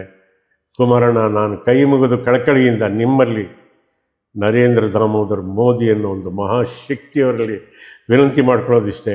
ಮತ್ತೊಮ್ಮೆ ಮಗದೊಮ್ಮೆ 830 ಎಕರೆ ಇದೆ, ಅಲಾಯ್ ಸ್ಟೀಲ್ ಇದೆ. ಇವತ್ತೂ ಸಹಿತ ಓಡಾಡುತ್ತಲ್ಲ ಟ್ರೈನಿಂದು ಗಾಲಿ ಮಾಡೋದು ನಮ್ಮ ಭದ್ರಾವತಿ ವಿಶ್ವೇಶ್ವರಯ್ಯ ಮತ್ತು ಕಬ್ಬಿಣ ಕಾರ್ಖಾನೆಯಲ್ಲಿ. ಇದನ್ನು ಮತ್ತೆ ಪುನರುತ್ಥಾನ ಮಾಡಿ ಅಂತ ಕೈ ಮುಗಿದು ಬೇಡ್ಕೊಳ್ತೀನಿ. ನಿಮಗೆ ಗೊತ್ತಿದೆಯೋ ಇಲ್ವೋ, ಸರ್ಕಾರಿ ಜಮೀನು ಅಂದರೆ ಅವತ್ತಿನ ಕಾಲಕ್ಕೆ ಎಲ್ಲ ಮೈಸೂರು ಸಂಸ್ಥಾನದ್ದು 5,000 ಎಕರೆ ಕಾಡನ್ನು ಕೊಟ್ಟಿದ್ದರು ನಾಲ್ವಡಿ ಕೃಷ್ಣರಾಜ ಒಡೆಯರು. ಯಾತಕ್ಕೆ ಅಂದರೆ ಬೊಂಬುಗಳಿರ್ತಲ್ಲ, ಹ್ಮ್. ಬೊಂಬುಗಳು ಒಣಗಿದೆ, ಅದನ್ನು ಬೆಳೆದದನ್ನು ಕಟ್ ಮಾಡೋದಲ್ಲ, ಅದು ಒಣಗಿ ಬಿದ್ದೋಗಿರುತ್ತಲ್ಲ, ಅದನ್ನು ಮಾತ್ರ ತಗೊಂಬಂದು ಪೇಪರ್ ಫ್ಯಾಕ್ಟ್ರಿಗೆ ಹಾಕೋರು, MPM MPM Mysuru paper mills. ಅದನ್ನು ಸಣ್ಣದಾಗಿ ಕೊತ್ತರಿಸಿ ಚೆನ್ನಾಗಿ ವಾಷಿಂಗ್ ಸೋಡಾ ಹಾಕಿ ತೊಳೆದು ಬಿಳಿ ಪಲ್ಪ್ ಮಾಡಿ ಪೇಪರ್ ಮಾಡ್ತಾಯಿದ್ರು. ಭದ್ರಾವತಿ ಪೇಪರ್ ಇದೆಯಲ್ರಿ, bond paper, MPM bond paper. ಇವತ್ತು ನೀವು ನಾಚಿಕೆ ಮಾನ ಮರ್ಯಾದೆ ಬಿಟ್ಟು ಸೇಲಮ್ಗೆ ತರಕ್ಕೆ ಹೋಗ್ತೀರಾ. ಯಾಕೆ? ಫ್ಯಾಕ್ಟ್ರಿ ಯಾಕೆ ಬಗಲಾಕಿದ್ರಿ? ಇದು ನಮ್ಮ ಮನೆ ಬರ, ಕೇಳೋರಿಲ್ಲ ಅಷ್ಟೇ. ಯಾಕೆಂದರೆ ಈ ಫ್ಯಾಕ್ಟ್ರಿಯಿಂದ ಬಂದವರು. ಅಲ್ಲಿದ್ದಾಗಲೇ ನನಗೇನಾಯಿತು ಅಂತಂದರೆ ಸಿನಿಮಾ ನಟ ಆಗೋ ಯೋಗ ಬಂತು. ನಾಟಕಗಳಲ್ಲೆಲ್ಲ ಆಲ್ರೆಡಿ ನಾಟಕ ಅಂದರೆ ಅದು ತಾಯಿ ನನಗೆ. ಭದ್ರಾವತಿಲಿ ಬಹಳ ಮಿಂಚ್ತಾ ಇದ್ರು ನಾಟಕ. ಹೌದು, ಅವತ್ತಿನ ಕಾಲಕ್ಕೆ ಒಂದು 30ರಿಂದ 40 ಕಲಾ ಸಂಘಗಳಿತ್ತು. ಮಿತ್ರಕಲಾ ಮಂಡಳಿ ಅಲ್ಲೇ ಭದ್ರಾವತಿ. ಹೌದು, ಶ್ರೀರಾಮ್ ಸೇವಾ ನಾಟಕ ಮಂಡಳಿ ಇತ್ತು, ನಮ್ಮ ಶಾಮೂರ್ತಿದು ವಿದ್ಯಾರ್ಥಿ ಕಲಾ ಸಂಘ ಇತ್ತು, ನಮ್ಮದು ಗಂಧರ್ವ ರಂಗ ಇತ್ತು. ಏನು ಒಂದ ಎರಡ, ಯಾವುದೇ ಒಂದು ಕಾಂಪಿಟೇಷನ್ ಮಾಡಿದ್ರೆ ಪ್ರತಿಯೊಬ್ಬರು ಬಂದು ನಿಂತ್ಕೊಳ್ಳೋರು, ಹೆಗಲ್ ಕೊಡೋರು, ಯಾವನ್ ಚೆನ್ನಾಗಿ ಮಾಡ್ತಾನೆ, ಹೆಂಗೆ ಮಾಡ್ತಾನೆ ಅಂತ. ಕಾಂಪಿಟೇಷನ್ನಲ್ಲಿ ನೀನಾ ನಾನಾ ಅನ್ನಂಗೆ ಇರ್ತಿದ್ವಿ. ಬಟ್ ಸ್ಟೇಟ್ ಅವಾರ್ಡ್ ಹೊಡೆದಿದ್ದು ನೀವು. ಇಂಡಿವಿಜುವಲ್ ಸ್ಟೇಟ್ ಅವಾರ್ಡ್ ಕೊಡ್ತಾ ಇದ್ದಿದ್ದು ಅಲ್ಲೇನೆ, ಅಜ್ಜಂಪುರದಲ್ಲಿ, ಅಲ್ಲಿ ತಿಪ್ಟೂರು ಯುವಕ ಸಂಘದಲ್ಲಿ. ಇದನ್ನೆಲ್ಲ ನಿಮ್ಗೆ ಹೆಂಗೆ ಹೇಳೋದು? ಯಾಕೆಂದರೆ ಒಂದು ಅಜ್ಜಂಪುರ ಕಲಾ ಸೇವಾ ಸಂಘ ಅಂತಂತಂದರೆ ಅಲ್ಲಿ ಶೆಟ್ರು ಇದ್ರು ಕಣ್ರಿ, ಗೀತಾಮಿತ್ರ ಅಂತ ಬರೋದು. ಬರೀ ಭಗವದ್ಗೀತೆ ಇದು ಬಿಟ್ಟರೆ ಬೇರೆ ಇನ್ನೇನು ಇಲ್ಲ. ಅದು ಮಾಸಪತ್ರಿಕೆ ನೋಡಿ, ಅದು ಇನ್ನೂ ನಮ್ಮ ತಲೆ ಒಳಗೆ ಅಚ್ಚಳಿದಲ್ಲಿ ಹೆಂಗೆ. ಗೀತಾಮಿತ್ರ, ಹೌದು, ಗೀತಾಮಿತ್ರ. ಅದನ್ನು ಓದ್ತಾ ಇದ್ವಿ ನಾವು, ತಪ್ಪಿಸ್ಕೊಳ್ದಂಗೆ ಓದ್ತಾ ಇದ್ವಿ ನಾವು. ಗೊತ್ತಾಯ್ತಾ? ಒಂದು ಅಜ್ಜಂಪುರ ಕಲಾ ಸೇವಾ ಸಂಘ ಆದಮೇಲೆ ತಿಪ್ಟೂರು ಯುವಕ ಸಂಘ ಅಂತ, ಅಲ್ಲೂ ಅಷ್ಟೇ ಇಂಡಿವಿಜುವಲ್ ಸ್ಟೇಟ್ ಅವಾರ್ಡ್ ಕೊಡು. ಚಿಕ್ಕಮಂಗ್ಳೂರಲ್ಲಿ ಈ ಕಡೆ ಎಲ್ಲ ನಾಟಕ ಮಾಡಿದ್ವಿ. ನಾಟಕ ಮಾಡಿದ್ರೆ ಏಕಪಾತ್ರ ಅಭಿನಯ ಮಾಡಬೇಕಾಗಿತ್ತು. ಇವಾಗ ಏನಾಗುತ್ತೆ ಅಂತಂದರೆ, ಏಕಪಾತ್ರ ಅಭಿನಯ ಅಂತಂದರೆ ಕೆಲವರು ತಪ್ಪು ತಿಳ್ಕೊಳ್ತಾರೆ, ಮೈಮ್ಗೆ ಹೋಗ್ಬಿಡ್ತಾರೆ. ಅಲ್ಲಲ್ಲ, ಇನ್ನೊಂದೇನಾಗುತ್ತೆ, 2-3 ಪಾತ್ರದ್ದು ಒಬ್ಬನೇ ಹೋಗಿ ನಡ್ಸೋದು ಏಕಪಾತ್ರ ಅಭಿನಯ ಅಂತ. ಶುದ್ಧ ಸುಳ್ಳು, ಅದಲ್ಲ. ಒಬ್ಬನೇ ವ್ಯಕ್ತಿ ನವರಸಗಳನ್ನು ತೋರಿಸ್ಬೇಕು. 9 ರುದ್ರ, ಭೀಭತ್ಸ, ಭಯಾನಕ, ಶೃಂಗಾರ, ಹಾಸ್ಯ, ಇವೆಲ್ಲ ತೋರಿಸ್ಬೇಕು ಒಬ್ಬನೇ. ಅದಕ್ಕೆ ಸರಿಯಾದಂತಹ ಒಂದು ಸನ್ನಿವೇಶನ ಆರಿಸ್ಕೋಬೇಕು. ಗೊತ್ತಾಯ್ತಲ್ಲ? ಅದನ್ನು ಆರಿಸ್ಕೊಂಡು ಮಾಡಬೇಕು. ಅದನ್ನು ಆರಿಸ್ಕೊಂಡು ಮಾಡಿದ್ರೆ 3 ಕಡೆ ನನಗೆ ಇಂಡಿವಿಜುವಲ್ ಸ್ಟೇಟ್ ಅವಾರ್ಡ್ ಬಂತು. KR ನಗರದಲ್ಲಿ, ಆಮೇಲೆ ಇದರಲ್ಲಿ ತಿಪ್ಟೂರು ಯುವಕ ಸಂಘದಲ್ಲಿ. ಇಷ್ಟೇ. ಅದರಿಂದ ಒಂದರಲ್ಲ ಮೊದಲನೇ ಸಿನಿಮಾ ಕೂಡಿ ಬಾಳಿದರೆ ಸ್ವರ್ಗ. ಹೌದು, 80. ಹೆಂಗೆ ನೀವು ಆ ಸಿನಿಮಾಗೆ ಹೇಗೆ ಆಯ್ಕೆ ಆಗಿದ್ದು? MS ಸತ್ಯು ಅಂತ ಅವರು ಕಲಾ ನಿರ್ದೇಶಕರಾಗಿದ್ದರು. ಒಬ್ಬರು ದ ಟಸ್ಕ್ ಅಂತ ಒಂದು ಇಂಗ್ಲೀಷ್ ಸಿನಿಮಾ ತೆಗಿಯಕ್ಕೆ ಬಂದರು ಮೈಸೂರಿಗೆ. ಅದು ಅಷ್ಟೊತ್ತಿಗಾಗಲೇ ಏನಾಗಿತ್ತು ಅಂದರೆ ದೇವರಾಜ ಅರಸು ಅವರ ಕಾಲ, ಕರೆಕ್ಟ್, ದೇವರಾಜ ಅರಸು ಅವರ ಕಾಲ. ಅವಾಗೇನಾಗಿತ್ತು, ದಸರಾ ಆಗ ತಾನೇ ನಿಲ್ಲಿಸಲ್ಪಟ್ಟಿತ್ತು. ದೊರೆಗಳನ್ನು ಮೆರವಣಿಗೆ ಮಾಡೋದು ಅದು ನಿಂತು ಆಮೇಲೆ ಚಾಮುಂಡೇಶ್ವರಿ ಇದನ್ನು ಪ್ರಾರಂಭ ಮಾಡಿದ. ಆ ಸಮಯದಲ್ಲಿ ಒಬ್ಬರು ರೀಡರ್ಸ್ ಡೈಜೆಸ್ಟಲ್ಲಿ ಬರೆದಿದ್ದ ಒಂದು ಕಥೆನ ಅವ್ರು ಆರಿಸ್ಕೊಂಬಿಟ್ಟಿದ್ರು. ಅದು ನಡೆದಿದ್ದು ಇದರಲ್ಲಿ ಮೈಸೂರು ಹತ್ರ ಕಾಕನಕೋಟೆಯಲ್ಲಿ ನಡೆದಂಥ ಒಂದು ಸಬ್ಜೆಕ್ಟ್ನ ಬರೆದಿದ್ರು. ಅದು ಅಲೆಕ್ಸಾಂಡರ್ ಅಂತ ಒಬ್ಬ ಪುಣ್ಯಾತ್ಮನಿಗೆ ಇಷ್ಟ ಆಯಿತು. ಅವನು ಸಿನಿಮಾ ತೆಗಿಯಕ್ಕೆ ಬಂದ. MS ಸತ್ಯವರು ಆರ್ಟ್ ಡೈರೆಕ್ಟರ್ ಆಗಿದ್ದು. ನಮ್ಮನ್ನು ಅವ್ರು ನೋಡಿದ್ರಲ್ಲ, ಹಂಗಾಗಿ ದೊಡ್ಡಣ್ಣನ ಕರ್ಕೊಂಬ ಅಂತ ಹೇಳಿದರು. ಸರಿ, ಅಲ್ಲಿ ಕರ್ಕೊಂಡೋದ್ರೆ ನಾನು ಸೆಲೆಕ್ಟ್ ಆಗಲಿಲ್ಲ. ನಮ್ಮ ನವೋದಯ ಕಲಾ ಸಂಘ ಅಂತ ಇತ್ತು, ಅಲ್ಲಿ ನಾಗರಾಜ್ ಅಂತ ಒಬ್ಬ ಹುಡುಗ ಸೆಲೆಕ್ಟ್ ಆದ. ನಮಗೆಲ್ಲ ಖುಷಿ ಆಯಿತು. ನಮ್ಮನ್ನು ಕರ್ಕೊಂಡು ಬಿಡೋಕ್ಕೆ ಬಂದ್ರಲ್ಲ, ವೆಂಕಟಪ್ಪನವರು ಅನ್ನೋರು ಇದ್ದರು, ಅವರು ಸೆಲೆಕ್ಟ್ ಆಗಿದ್ದರು. ಅವ್ರ ಅಪ್ಪ ಮಕ್ಕಳಾಗಿ ಅದರಲ್ಲಿ ಪಾತ್ರ ಮಾಡಿದ್ದಾರೆ. ಅವ್ರು ನಾನು ಬಿಡಕ್ಕೆ ಬಂದಾಗ ಏನಂದರು, ಒಂದೇ ಒಂದು ಮಾತಂದರು, ಪ್ರಾಮಾಣಿಕವಾಗಿ ಕಲಾ ಸೇವೆ ಮಾಡೋರಿಗೆ ಇವತ್ತೆಲ್ಲ ನಾಳೆ ದೇವ್ರು ಬೆಳಕು ಕೊಟ್ಟೇ ಕೊಡ್ತಾನೆ. ಒಂದು ದಿವಸ ಆ ತಾಯಿ ನಿನ್ನ ಮನೆ ಬಾಗಿಲು ತಟ್ಟಿ ಎಬ್ಬರಿಸಿ ಚಾನ್ಸ್ ಕೊಡಿಸ್ತಾಳೆ, ಹೋಗು, ಅಳಬೇಡ ಅಂತ ಕಳಿಸಿದ್ರು. ಊರಿಗೆ ಬಂದ್ವಿ, ಎಲ್ಲ ಆಯಿತು, ಮುಗಿದೋಯ್ತು. ಅದಾದಮೇಲೆ ಆ ವ್ಯಕ್ತಿ ವೆಂಕಟಪ್ಪನವರ ಮಗಳನ್ನ ನಮ್ಮ ಭದ್ರಾವತಿ ಕೊಟ್ಟಿದ್ದು. ಅವರು ನಮ್ಮ ನಾಟಕ ಒಂದ್ಸತಿ ನೋಡೋಕೆ ಹೋದ್ರು. ಏನಯ್ಯ ದೊಡ್ಡಣ್ಣ ಎಂಥ ಕಲಾವಿದನಯ್ಯ ಅಪ್ಪ. ಅವಾಗ ಅವ್ರು ಏನು ಮಾಡಿದ್ರು, ಮನಸ್ಸಲ್ಲಿ ಇಟ್ಕೊಂಡು ಏನಾಯಿತು, ಒಂದು ಸತಿ ಹಿಂಗೆ ಸ್ನೇಹಿತರ ಜೊತೆ ಬಂದೆ.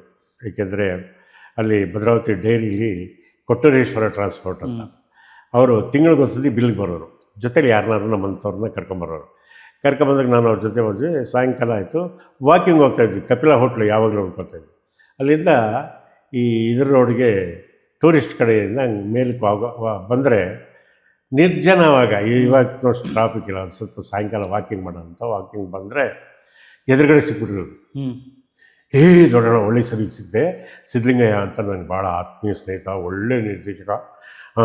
ನೋಡು ನಾನು ಇಲ್ಲೇ ಇರ್ತೀನಿ, ಬೆಳಗ್ಗೆ ಬಂದ್ಬಿಡು, ನೀನು ಬೆಳಗ್ಗೆ ಬಂದ್ಬಿಡು, ನಿನಗೆ ಒಂದು ಪಾಠ ಕೊಡ್ತೀನಿ ಗ್ಯಾರಂಟಿ. ಅವರೊಂದು ಹೊಸ ಪಿಕ್ಚರ್ ಮಾಡ್ತಾಯಿದ್ದಾರೆ. ಆಯಿತು, ನಮಗೇನು ಆಸೆ, ಚಾನ್ಸ್ ಸಿಗುತ್ತೋ ಬಿಡುತ್ತೋ.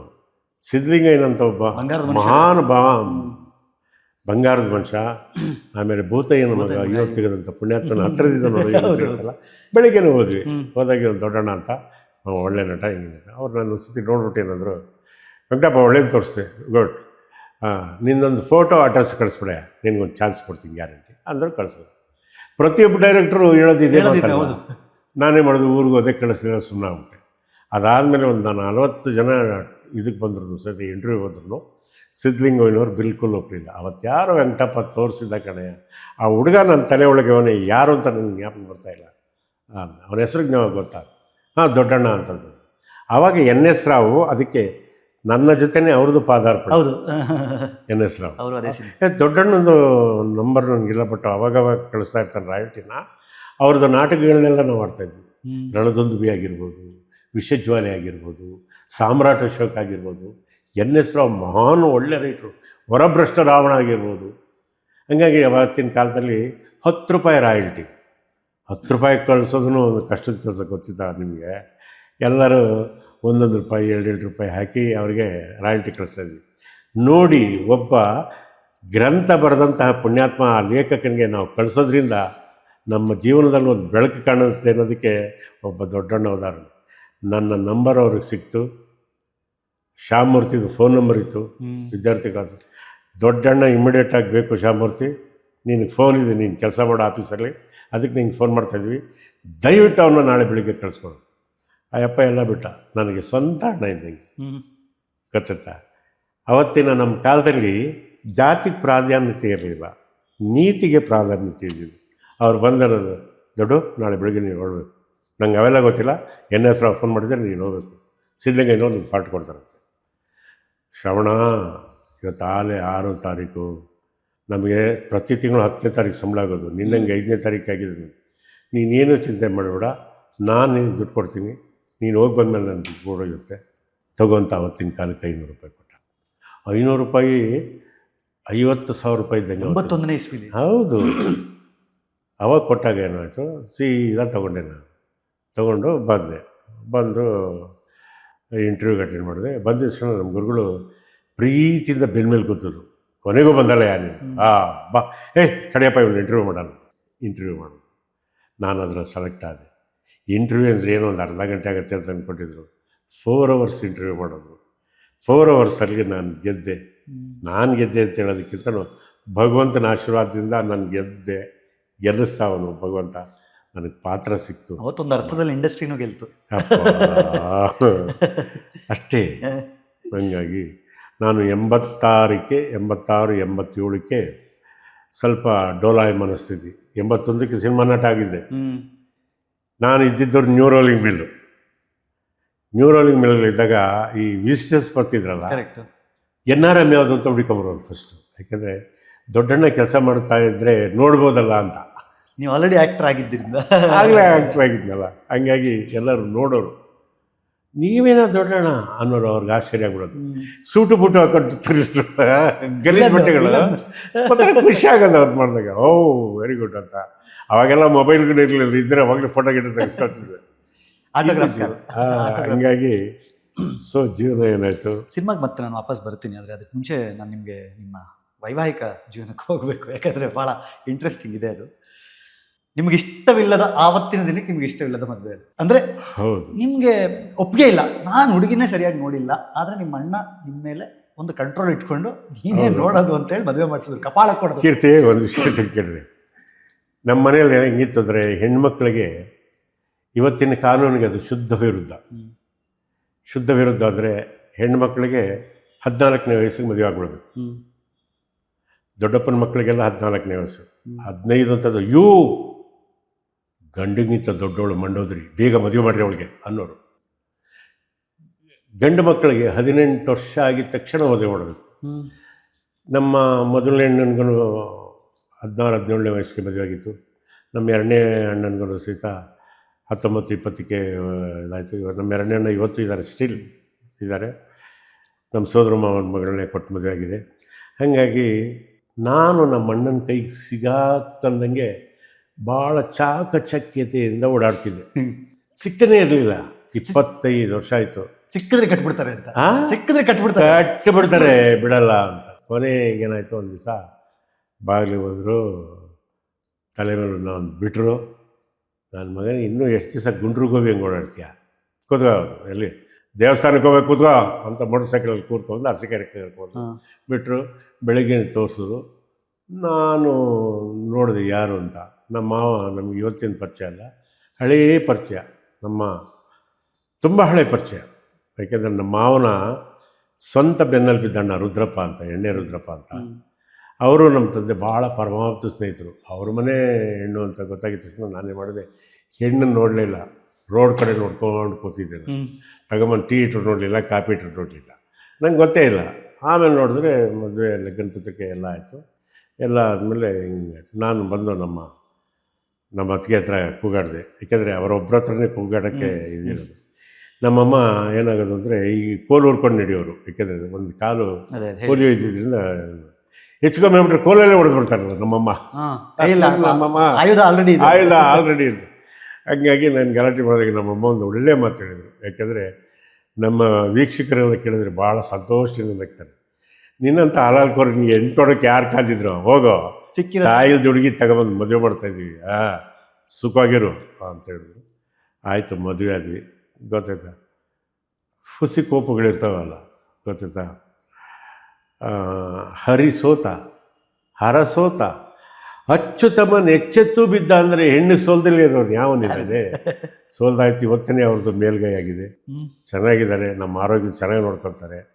ಒಳ್ಳೆ ಅಡುಗೆ, ಎಲ್ಲೇ ಹೊರಗಡೆ ಹೋದರೂ ಸಹಿತ ನಾವು ಅವಳು ಅಡುಗೆ ರುಚಿಗೆ ಡೊಗ್ಗೋಗ್ಬಿಟ್ಟಿದ್ವಿ. ಬಂದಿದ ತಕ್ಷಣ ಇಂತಿಂಥದ್ದು ಮಾಡೋದು.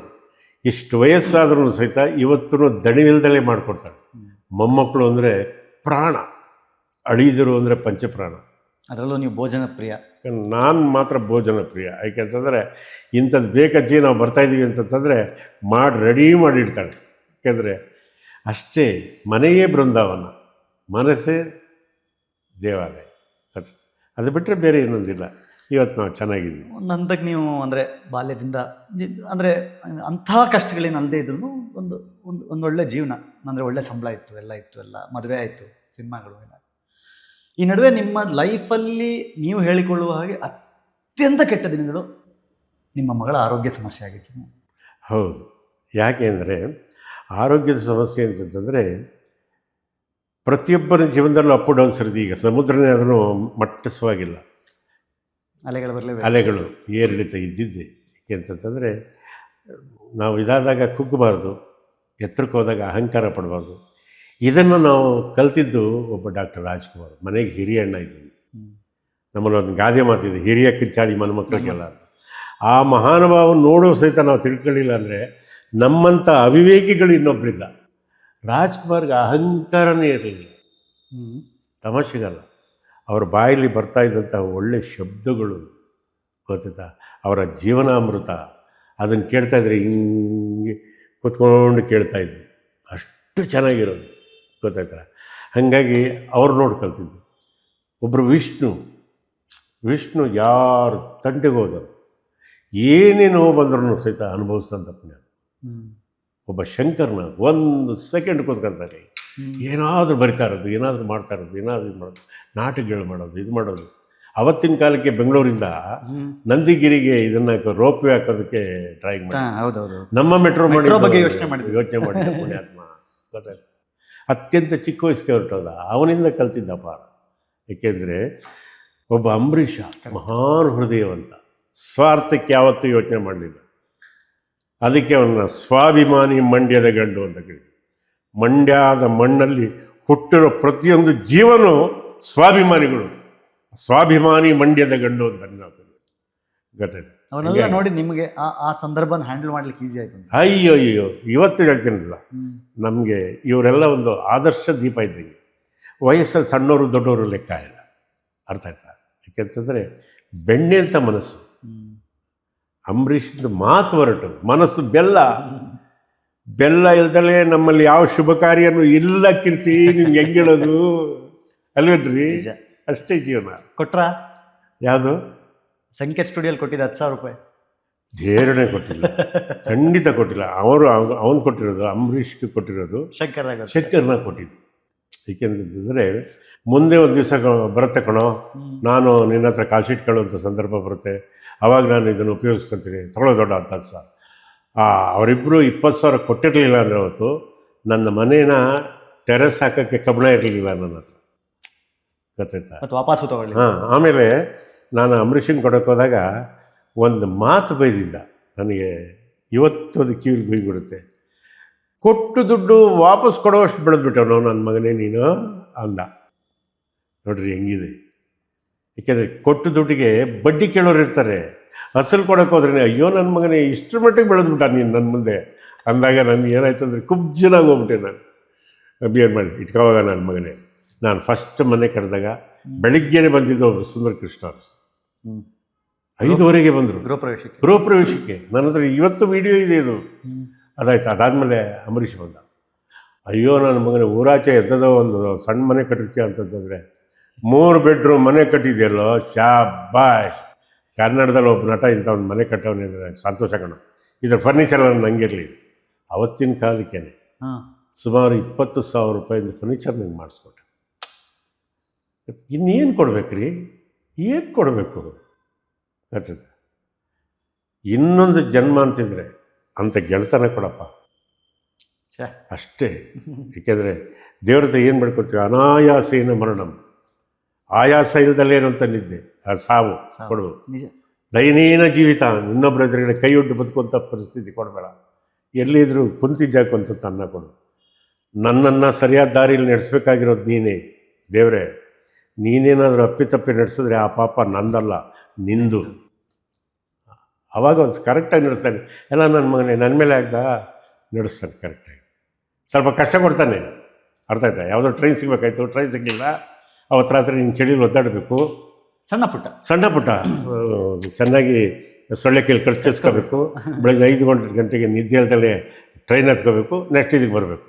ಹಂಗೆ ಕಷ್ಟ ಕೊಡ್ಬೋದೇ ಹೊರತು ಸಾಯೋರಿಗೆ ಕಷ್ಟ ಕೊಡೋಲ್ಲ. ಗುರಿ ಮುಟ್ಟಿಸ್ತಾರೆ. ಬಟ್ ನಿಮ್ಮ ಪ್ರಕಾರ ಆ ಮಗಳ ಸಮಯನೇ ನಿಮಗೆ ಅತ್ಯಂತ ಕಷ್ಟದ ಸಮಯನ? ಅದೊಂದು ಸಮಯ ಏನಾಯ್ತು ಅಂದರೆ ನನ್ನ ಕಣ್ಮಂದನೇ ಅವಳಿಗೆ ಕಾಯಿಲೆ ಬಿದ್ದುಬಿಟ್ಲಲ್ಲ, ನೋಡೋಕ್ಕಾಗಲಿಲ್ಲ ಅವಳಿಗೆ. ಅದಕ್ಕೆ ಬಹಳ ಪ್ರೀತಿ ನಿಮ್ಮ ಮಗಳ, ಭಾಳ ಪ್ರೀತಿ ಮಗಳು, ಕೊನೆ ಮಗಳು. ಹಾಗಾಗಿ ನಾನೇನು ಮಾಡಿದೆ, ಕೇಳಿದೆ, ನಮಗಿಂತ ಕಷ್ಟ ಕೊಡಬೇಡ. ನಮ್ಮ ಕಣ್ಮುಂದೆ ನಮ್ಮ ಮಕ್ಕಳಿಗೆ ಏನಾರು ಆಯಿತು ಅಂದರೆ ಅದಕ್ಕಿಂತ ಘೋರ ಶಾಪ ಇನ್ನೊಂದಿಲ್ಲ. ಯಾಕೆಂತಂದರೆ ನಮ್ಮ ಮುಂದೆ ನಮ್ಮ ಚಿರಂಜೀವಿಗಳಿಗೆ ಏನಾದರೂ ಆಯಿತು ಅಂತಂತಂದರೆ ಧರ್ಮಶಾಸ್ತ್ರ ಅದನ್ನು ಹೇಳೋದು, ಗೊತ್ತಿದ್ದ ಪುತ್ರ ಶೋಕಂ ನಿರಂತರ. ನಿಜ. ಅದಕ್ಕೆ ಸಾಯೋರ್ಗೂ ಇರುತ್ತೆ. ಅದು ಕೊಡಬೇಡ ತಂದೆ, ನನ್ನ ಇದರಿಂದ ಒಂದು ಬಚಾವ್ ಮಾಡೋದು. ಬೇಕಾದ್ರೆ ಕಂಡವ್ರ ಮನೆ ಬಾಗಿಲು ತೊಳೆಯೋದಾಗಲಿ ತುಳಿಸಿ. ಅದು ಕಷ್ಟ ಬಂದಿದೆ. ಇನ್ನೊಂದು ನೀನು ಹೇಳಲೇಬೇಕು. ಇವತ್ತಿನ ಈ ಸೋಷಿಯಲ್ ಮೀಡಿಯಾದಲ್ಲಿ ನನಗೆ ಯಾವುದೋ ಒಂದು ಸಂದರ್ಭ ಬಂತು. 3:15 ಗಂಟೆಗೆ ಟಿ ವಿ ಒಳಗೆ ಕ್ಯಾಪ್ಷನ್ ಆಗ್ತಾಯಿದ್ರು, ಹಿಂಗೆ ಕಷ್ಟ ಬಂತು. ಸೊ ನಾನೇನು ಮಾಡಿದೆ, ಏನೇ ಇಂಥ ಕಷ್ಟ. ಒಂದು ಸತಿ ಏನಾದ್ರೂ ಮರ್ಯಾದೆ ಹೋಗ್ಬಿಡ್ತು ಅಂತಂದರೆ ಪ್ರಾಣ ಹೋಗೋದು ಒಳ್ಳೆಯದು, ಮರ್ಯಾದೆ ಹೋಗ್ಬಾರ್ದು. ಅವಾಗ ಏನಾಯ್ತು, ಹಿಂಗೆ ಅಂದ್ಕೊಂಡೆ, ಎಲ್ಲ ಆಯಿತು. ಆಮೇಲೆ ಏನೂ ಆಗಲಿಲ್ಲ. 3:15 ಹೋಗ್ಬೇಡ ಅಂತ ನನ್ನ ಸ್ನೇಹಿತ ಹೇಳಿದೆ. ಹೆದರ್ಕೋಬೇಡ, ನಾನಿದ್ದೀನಿ. ಆ ಒಂದು ಮಾತಿದೆಯಲ್ಲ, ನಾನಿದ್ದೀನಿ, ಕರೆಕ್ಟ್, ನೀನು ಧೈರ್ಯವಾಗಿರೋ. ಓದಿದಾಗ ನಾನು ಭದ್ರಾವತಿಯಲ್ಲಿ ನಮ್ಮ ಗುರುಗಳು ಅವಧೂತರಿದ್ದರು. ಅವರು ಹತ್ರಗೆ ಹೋದಾಗ ಅವ್ರೇನು ಮಾಡಿದ್ರು, ಗುರುಚರಿತ್ರೆ ಕೊಟ್ಟರು. ಇದನ್ನು ಓದು, ನಿಂದೇನೇ ಕಷ್ಟ ಇದ್ರೂ ಮುಗಿದೋಗುತ್ತೆ. ಇದನ್ನು ಓದಿದ ತಕ್ಷಣ ಮುಗಿದೋಗುತ್ತಾ? ಆಗೋಗುತ್ತೆ. ಹೌದು, ಗುರು ಬಂದು ನಿನ್ನ ಮನೇಲಿ ಊಟ ಮಾಡ್ತಾನೆ. ಏನೇ ಇದು, ಒಂದು ಪುಸ್ತಕ ಓದ್ಬಿಟ್ರೆ ಗುರು ಬರ್ತಾನೆ, ಊಟ ಮಾಡ್ತಾನೆ, ಇದೆಲ್ಲ ಹಂಗೆ ಪರೀಕ್ಷೆ ಮಾಡೋಗು. ಬಂದೆ, ಸಂಕಲ್ಪ ಮಾಡಿದೆ. ಗುರುಚರಿತ್ರೆ, ದತ್ತಾತ್ರೇಯ ಚರಿತ್ರೆಯನ್ನು ಸಪ್ತಾಹ 7 ದಿವಸ ಮಾಡಬೇಕು. 7 ದಿವಸ ನಿರಂತರ ಜ್ಯೋತಿ ಉರಿಬೇಕು ಮನೆಯಲ್ಲಿ. ಹಾಸಿಗೆ ಮೇಲೆ ಮಲ್ಗಂಗಿಲ್ಲ, ಗೊತ್ತಾಯ್ತಾ? ಒಂದೇ ಹೊತ್ತು ಊಟ ಮಾಡಬೇಕು. ಅನ್ನಕ್ಕೆ ಉಪ್ಪು ಹಾಕಂಗಿಲ್ಲ. ಅಕ್ಕಿಗೆ ಹೆಸರುಬೇಳೆ ಹಾಕ್ಬಿಟ್ಟು ಅನ್ನ ಗಿಂಜಿಲನ್ನ ಮಾಡ್ಕೊಡ್ತಾರೆ, ಉಪ್ಪು ಹಾಕಂಗಿಲ್ಲ, ಗಂಜಿಯನ್ನು. ಗಂಜಿ ಅನ್ನೋ ಥರ ಅದನ್ನು ಊಟ ಮಾಡಬೇಕು. ಸಾಯಂಕಾಲ ಆಯಿತು ಅಂದರೆ ಒಂದು ಲೋಟ ಹಾಲು ಕುಡಿಬೋದು, ಇಲ್ಲ ಕಾಫಿ ಗಿಫಿ ಕುಡಿದು ಮಲ್ಕೋಬೇಕು. ಇದು ದೈನಂದಿನ 7 ದಿವಸ ಸ್ಟ್ರಿಕ್ಟಾಗಿ ವ್ರತ ಥರ, ಹಾಂ, ವ್ರತ ಇದ್ದಂಗೆ. ವ್ರತ ಇದ್ದಂಗೆ ಮಾಡಬೇಕು. ನಂದ ದೀಪ ಎಲ್ಲ ಆಯಿತು. ಅವತ್ತು 7ನೇ ದಿವಸಕ್ಕೆಲ್ಲ ಪೂಜೆ ಮಾಡೋದು ಎಲ್ಲ ಆಯಿತು. ಏಕೆಂದರೆ ಗೊತ್ತಿರಲಿ, ಜನಕ್ಕೆ ಗೊತ್ತಾಗಲಿ ಇರೋದಕ್ಕೋಸ್ಕರ ಮಾಡ್ತಾಯಿದ್ದೀನಿ, ಹೇಳ್ತಾಯಿದ್ದೀನಿ. ಎಲ್ಲ ಆಯಿತು. 7 ದಿವಸ ಮಾಡಿದ್ಮೇಲೆ ಗುರು ನೀನು ಮನೆಗೆ ಬಂದು ಊಟ ಮಾಡೇ ಮಾಡ್ತಾನೆ ಅಂತ ಹೇಳಿದ್ರು. ಹೌದೇನೆಯ, ದತ್ತಾತ್ರೇಯನ ಮನೆಗೆ ಬಂದು ಊಟ ಮಾಡ್ತಾನೆ, ಏನೇ ಇದು ನೋಡಲೇಬೇಕು. ಪ್ರತಿಯೊಂದೂ ಸಹಿತ ನಾನು ಪರೀಕ್ಷೆ ಮಾಡಿ ನೋಡಬೇಕು, ಇಲ್ಲದಲೇ ನಾನು ನಂಬಲ್ಲ ಯಾವುದನ್ನು. ಆಮೇಲೆ ಏನಾಯಿತು, ಎಲ್ಲ ಮಾಡಿದ್ವಿ. ಮಧ್ಯಾಹ್ನ 12:30, 1:30 ಆದ್ರೂ ಯಾರೂ ಬರಲಿಲ್ಲ. ನಾವು ಮಾಡಿರೋ ಪೂಜೆ ಸಂದಿಲ್ಲ, ಅದಕ್ಕೋಸ್ಕರ ಯಾರೂ ಬರಲಿಲ್ಲ. ಏನು ಮಾಡಿದ್ರು, ಅವಧೂತ ಸಿದ್ಧಾಂತದ ಪ್ರಕಾರ ನಮ್ಮ ಗುರುಗಳು ಕಾಗೆಗೆ ನಾಯಿಗೆ ಅನ್ನ ಹಾಕ್ಸೋರು. ಅವ್ರಿಗೆ ಅನ್ನ ಹಾಕ್ಕೊಟ್ಟು ಅಷ್ಟೊತ್ತಿಗೆ ಏನಾಯಿತು, ಒಂದು ಹಸು ಬಂತು. ಎಡೆನ ತೊಗೊಂಡೋಗಿ ಹಸುಗಿಟ್ಟು ಕೈ ಮುಗಿದು ಅದಕ್ಕೆ ಬಾಳೆಹಣ್ಣು ಕೊಟ್ಟು ಒಂಚೂರು ಬಾಯಿಗೆ ಬೆಲ್ಲ ಕೊಟ್ಟು ಸರಿ ಬಂದು ನಾವು ಊಟ ಮಾಡಿದ್ವಿ. ಊಟ ಮಾಡಿ ಎಲ್ಲ ಆಯಿತು, ಕೂತಿದ್ವಿ. ವಿಜಯ್ ಕುಮಾರ್, ನಮ್ಮ ಪ್ರೊಡಕ್ಷನ್ ಮ್ಯಾನೇಜರ್ ವಿಜಯ್ ಕುಮಾರ್ ಬಂದ.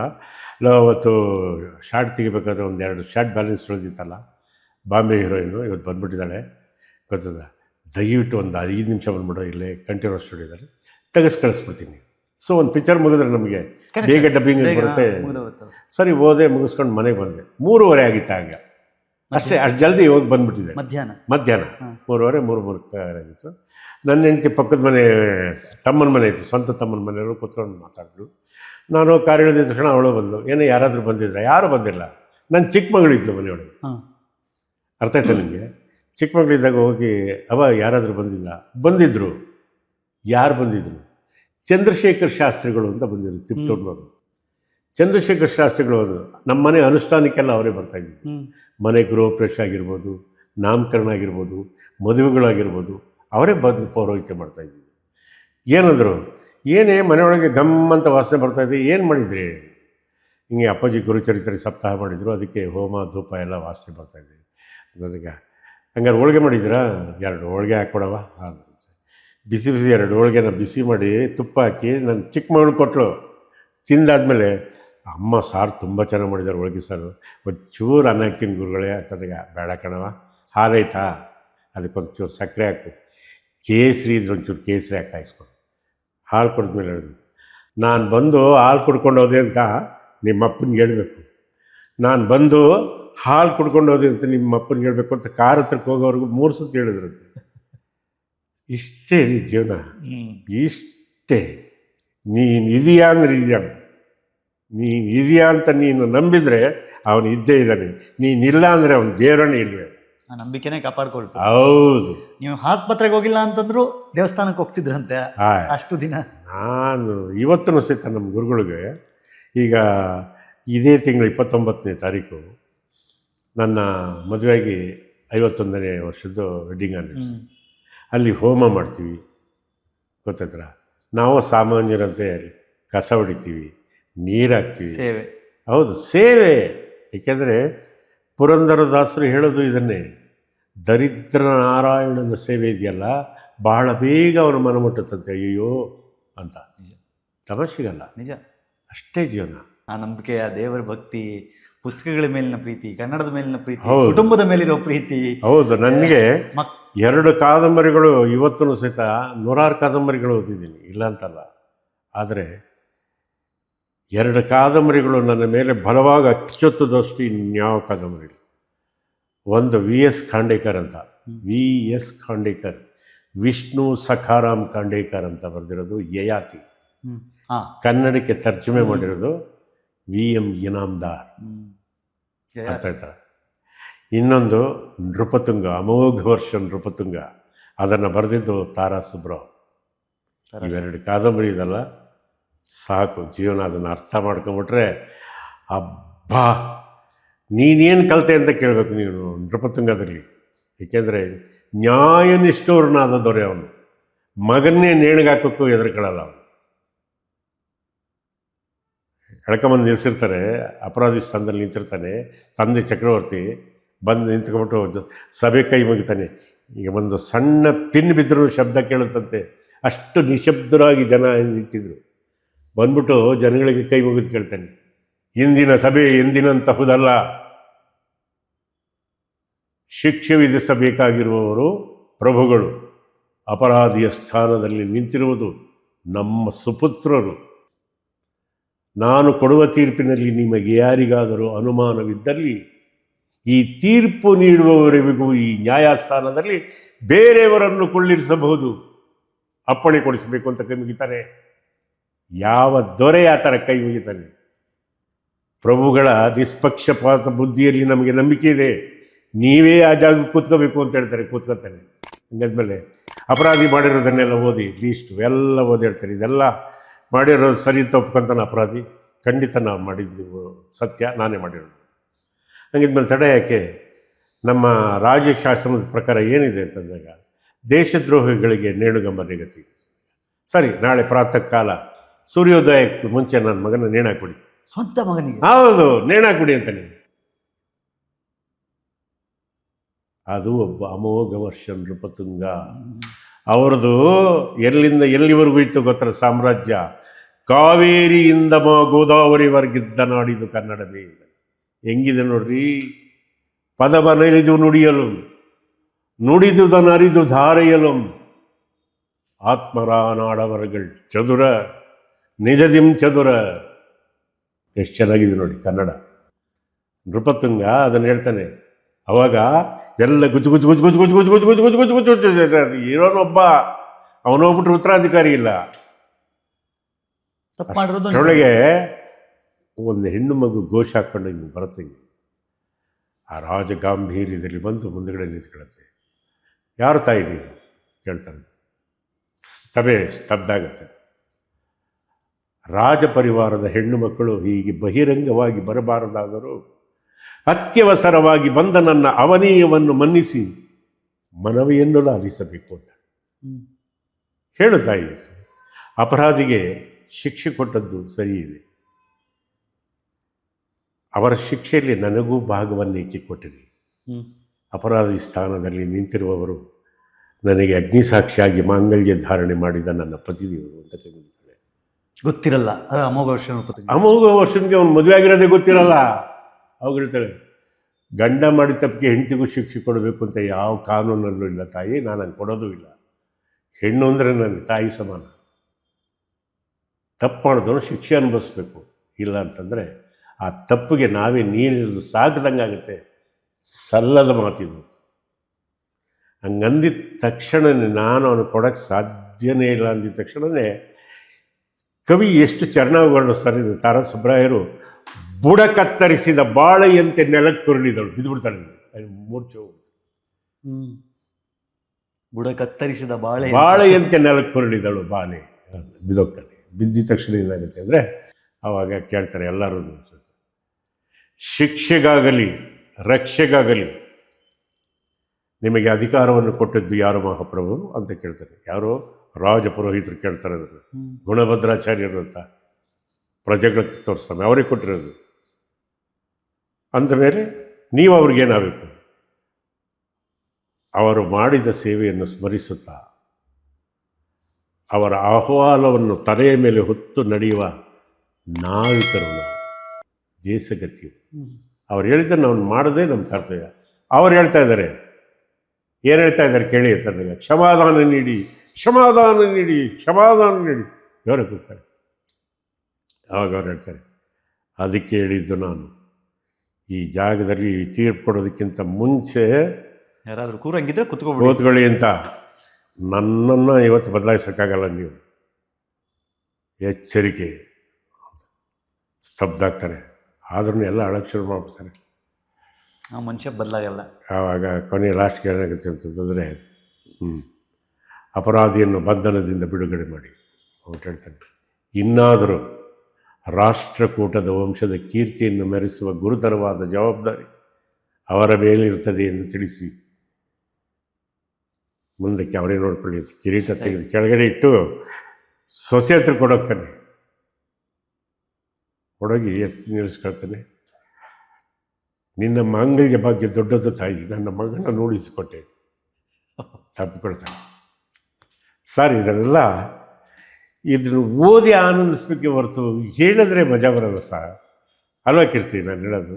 ಅದರಲ್ಲಿ ಇನ್ನೊಂದು ಬರುತ್ತೆ. ಇನ್ನೊಂದು ಏನು ಅಂತಂತಂದರೆ ಅದೊಂದು ಹೇಳ್ಬಿಟ್ಟು ಇದು ಮಾಡ್ತೀನಿ. ಏಕೆಂದರೆ ಪ್ರಪಂಚದಲ್ಲಿ ತಾಯಿ ದೊಡ್ಡದ ಅನ್ನ ದೊಡ್ಡದ ಅನ್ನೋದೊಂದು ಬರುತ್ತೆ. ಸೊ ಹೆಂಗಿತ್ತು ನೋಡಿ, ನೃಪತುಂಗನ ಪರಮಾಪ್ತ ಅಂದರೆ ಬಂಕರಸ ಅಂತ 40 ವರ್ಷ ಯುದ್ಧ ಭೂಮಿಲಿ ಕಳೆದಿರ್ತಾನೆ. ನಿಮಗೆ ಯಾವಾಗಲೇ ಹೇಳಿದೆ, ಕಾವೇರಿಯಿಂದ ಗೋದಾವರಿ ಬರ್ತಿದ್ದ ನಾಡಿದು ಕನ್ನಡ. ಕಾವೇರಿ ಉದುಗುಮ ಆಗೋದಿರಲಿ, ತಲಕಾವೇರಿ, ಕೊಡಗಲ್ಲಿ, ಇಲ್ಲಿಂದ ಹಿಡಿದು ಕನ್ನಡ ಸಾಮ್ರಾಜ್ಯ ಎಲ್ಲಿವರೆಗೂ ಇತ್ತು ಅಂದರೆ ಗೋದಾವರಿ ನದಿ ಇರೋದಿರಲಿ, ಆಂಧ್ರ,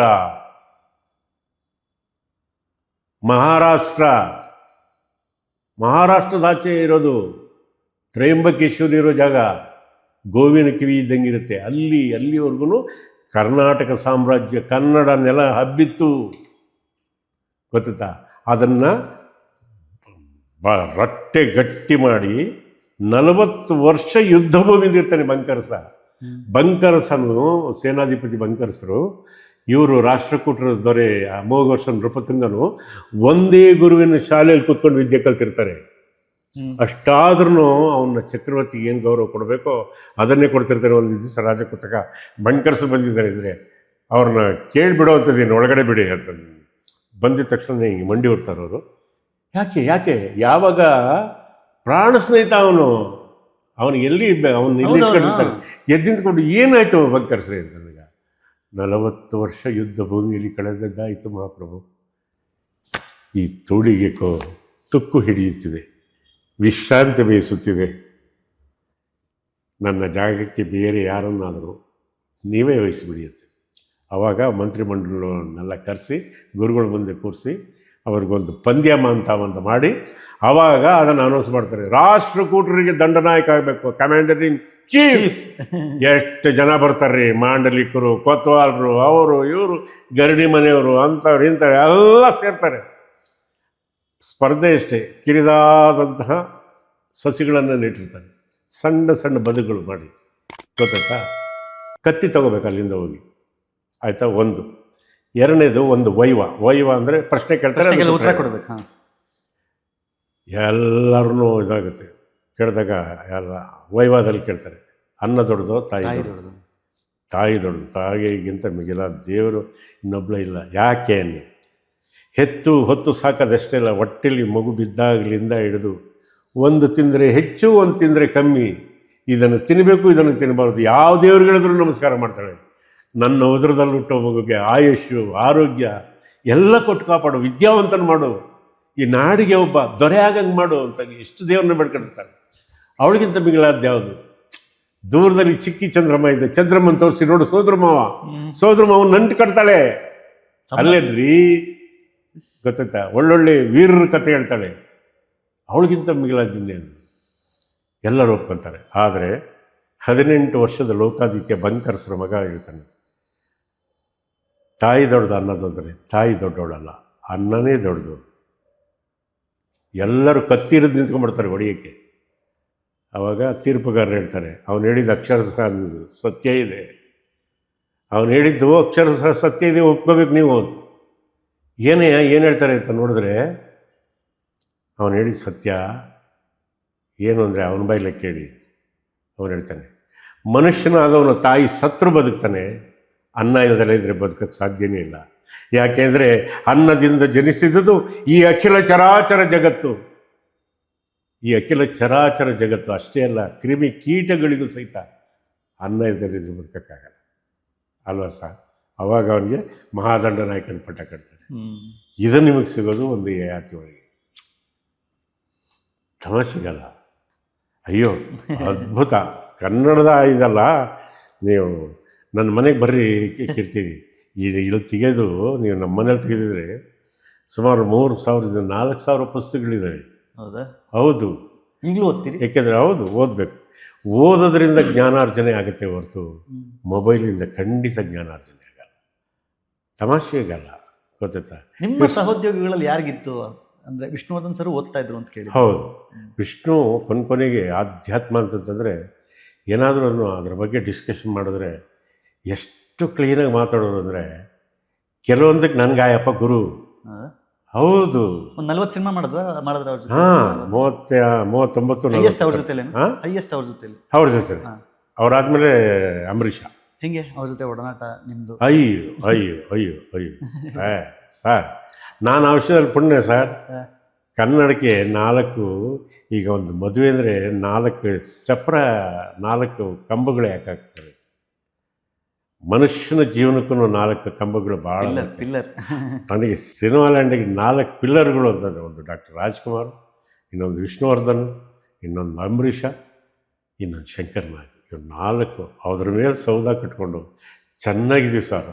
ಅವ್ರ ನೆರಳಲ್ಲಿ ಅವ್ರು ಬಿಟ್ಟೋಗಿದ್ದ ಜಾಗದಲ್ಲಿ ಇನ್ನೂ ಸೇವ್ ಮಾಡ್ಕೊಂಡಿದ್ದೀವಿ ಅಂದರೆ ನಮ್ಮಂಥ ಪುಣ್ಯವಂತರು ಎಲ್ಲಿದ್ದಾರೆ ಸರ್? ಅಲ್ವಾ? ಮನುಷ್ಯನಾದವನಿಗೂ ಅಷ್ಟೇ 4 ಕಂಬ ಭಾಳ ಮುಖ್ಯ ಬದುಕಿಗೆ. ಪ್ರತಿಯೊಬ್ಬರು ತಿಳ್ಕೋಬೇಕು. ಯಾವುದು ಅಂದರೆ ಮಾತಾ, ಪಿತಾ, ಗುರು, ದೈವ. ಬಾ 4 ಪಿಲ್ಲರು. ತಾಯಿ ಮೊದಲು ಗುರು, ಅರ್ಥ ಆಯ್ತಾ? ತಂದೆ ಯಾವ ಸ್ವಾರ್ಥನಿಲ್ದಂಗೆ ನಿಸ್ವಾರ್ಥದಿಂದ ಅವನು ಬರೀ ಕಾಲ ನಡೆದ್ರು ನಿನಗೆ ಚಪ್ಪಲಿ ತಂದು ಕೊಡ್ತಾನೆ. ಅವನು ನಿನ್ನ ನೆಗಲ ಮೇಲೆ ಕೂರಿಸ್ಕೊಂಡು ರಾಜ ಮಹಾರಾಜನ ತೋರಿಸ್ತಾನೆ, ದೇವಸ್ಥಾನ ತೋರಿಸ್ತಾನೆ, ಗೊತ್ತಾಯ್ತಾ ನಿಮಗೆ? ಒಂದು ಉತ್ಸವ ತೋರಿಸ್ತಾನೆ, ಒಂದು ದೇವರು ತೋರಿಸ್ತಾನೆ. ಹೆಗಲ ಮೇಲೆ ಹೊತ್ಕೊಂಡು. ಹೌದು. 3ನೇದೇ ಗುರು, ಅರಿವಿನ ಗುರು, ಗೊತ್ತಾಯ್ತಾ? ಅವನೇ ನಿನ್ನನ್ನು ತಿದ್ದನು. ಇವತ್ತೇನಾದರೂ ನಮ್ಮ ಕನ್ನಡ ಎಷ್ಟು ಶುದ್ಧವಾಗಿದೆ ಅಂದರೆ ಅದಕ್ಕೆ ನಮ್ಮ ಕನ್ನಡ ಶಾಲೆಯಲ್ಲಿ ನಮ್ಮ ಕೈಲಿ ಓನ್ನಮ್ಮ ಬರೆಸ್ತಾ ಇದ್ರು. ಮೊಹಮ್ಮದ್ ಅಲಿ ಅಂತ. ಮೊಹಮ್ಮದ್ ಅಲಿ ನನಗೆ ನಮ್ಮ ಅಣ್ಣನಿಗೆ ಗುರುಗಳವರು, ಗೊತ್ತಾಯ್ತಾ? ಎಲ್ಲಿ ಸಿಕ್ಕಿದ್ರು ನಾವು ನಮಸ್ಕಾರ ಮಾಡ್ತಿದ್ವಿ. ಗುರುಗಳನ್ನ ತೀರ್ಸೋಕ್ಕಾಗದೇ ಇಲ್ಲ. ಅವತ್ತು ಕೈ ಇಡಿಸಿ ಈ ತಿದ್ದಿಸಲೇ ಇದ್ದರೆ ನಿಮ್ಮ ದೊಡ್ಡಣ್ಣ ಕನ್ನಡದಲ್ಲಿ ನಪ ಸೋತು ಸುಣ್ಣಾಗಬೇಕಾಗಿತ್ತು. ಏನಾದರೂ ಓದಬೇಕು ಅನ್ನೋದು ಬಂದಿದ್ದರೆ ಆ ಪುಣ್ಯಾತ್ಮನ ಕಡೆಯಿಂದ. ಹೌದು, ನಮ್ಮ ಮೇಲೆ ಪ್ರಭಾವ ಬೀರಿದ ಎಲ್ಲ ಮಾಸ್ಟ್ರುಗಳು ಇದ್ದಾರೆ. ಅವ್ರು ಯಾವ್ಯಾವ ಜೊತೆಗೆ ಗೊತ್ತಿಲ್ಲ ನಮಗೆ. ಒಂದು 3 ಜನದ ಬಿಟ್ಟರೆ ಪ್ರತಿ ಮಹಾಲಯ ಅಮಾವಾಸ್ಯಲ್ಲಿ ನಾನು ಲಿಂಗಾಯತ ಶಿವದಾರ ತೆಗೆದು ಜನವಾರ ಹಾಕ್ಕೊಂಡು ಪಿಂಡ ಬಿಡ್ತೀನಿ. ನೀವು ಬಿಡ್ತೀರೋ? ನೀವು ನಂಬ್ತಿರೋ? ಬಿಡ್ತೀರೋ? ಗುರುಗಿನ್ನೇನು ಕೊಡೋಕ್ಕೆ ಸಾಧ್ಯ? ದೇವ ಮುಂದಿನ ಜನ್ಮ ಅನ್ನೋದಿದ್ರೆ ಇಂಥವೇ ಜ್ಞಾನವಂತರ ಗುರುಗಳನ್ನು ಮಾಡಪ್ಪ ನಮಗೆ ಅಂತ ಕೈ ನಿಲ್ತೀವಿ. ಅಷ್ಟೇ ಜೀವನ. ಮತ್ತೊಂದು ದೈವ. ಹೌದು, ಕೊನೆಯದೇ ದೈವ. ಕೊನೆಯದು ದೈವ. ನೀನು ಏನೇ ಕಷ್ಟ ಇರಲಿ, ನಿಮ್ಮ ಮನೆ ದೇವರು ಒಂದು ಸಣ್ಣ ಕುಗ್ರಾಮದಲ್ಲಿರಲಿ, ಒಂದು ಕಾಡಲ್ಲಿರಲಿ, ನೀನು ಅಲ್ಲಿಗೆ ಹೋಗಬೇಕು. ವರ್ಷಕ್ಕೊಂದ್ಸತಿ ಸೇವೆ ಮಾಡಲೇಬೇಕು. ಅದನ್ನು ಮಾಡಿದ್ರೆ ನಿನಗೆ ಸೋಲಿಲ್ಲದ ಸರ್ದಾರಾಗಿ ಬದುಕ್ತೀನಿ. ಇದು ನಾವು ಅನುಭವಿಸಿದ ಜೀವನದಲ್ಲಿ. ಹೌದು. ಫಸ್ಟು ನಾವು ನಮ್ಮದು ಸೂಗೂರು ವೀರಭದ್ರ ನಮ್ಮ ಮನೆ ದೇವರು. ದೇವಸೂಗೂರು ಅಂತ, ರಾಯಚೂರು ಹತ್ರ ದೇವಸೂಗೂರು ಅಂತ 2 ಸೂಗೂರು ಇದೆ. ಒಂದು ಲಿಂಗ ಸೂಗೂರು, ಇನ್ನೊಂದು ದೇವಸೂಗೂರು. ದೇವಸೂಗೂರಲ್ಲಿರೋ ವೀರಭದ್ರನ ಸೂಗೂರಪ್ಪ ಅಂತ ಕರೀತಾರೆ. ಅರ್ಥ ಆಯ್ತು ನಿಮಗೆ? ಸೂಗುರೇಶ ಅಂತ ಕರೀತಾರೆ. ನಮ್ಮ ತಂದೆ ಹೆಸರು ಸೂಗೂರಪ್ಪ ಅಂದರೆ ಮನೆ ದೇವರ ಹೆಸರು. ಅದಕ್ಕೆ ನನಗೆ ಮನೆ ದೇವರ ಹೆಸರು ಆಯಿತು, ನಮ್ಮ ಅಪ್ಪನ ಹೆಸರು ಆಯಿತು ಅಂತ ಹೇಳ್ಬಿಟ್ಟು ನನ್ನ ಮಗನಿಗೆ ಸೂಗುರೇಶ ಅಂತಲೇ ಹೆಸರಿಟ್ಟಿದ್ದೀನಿ.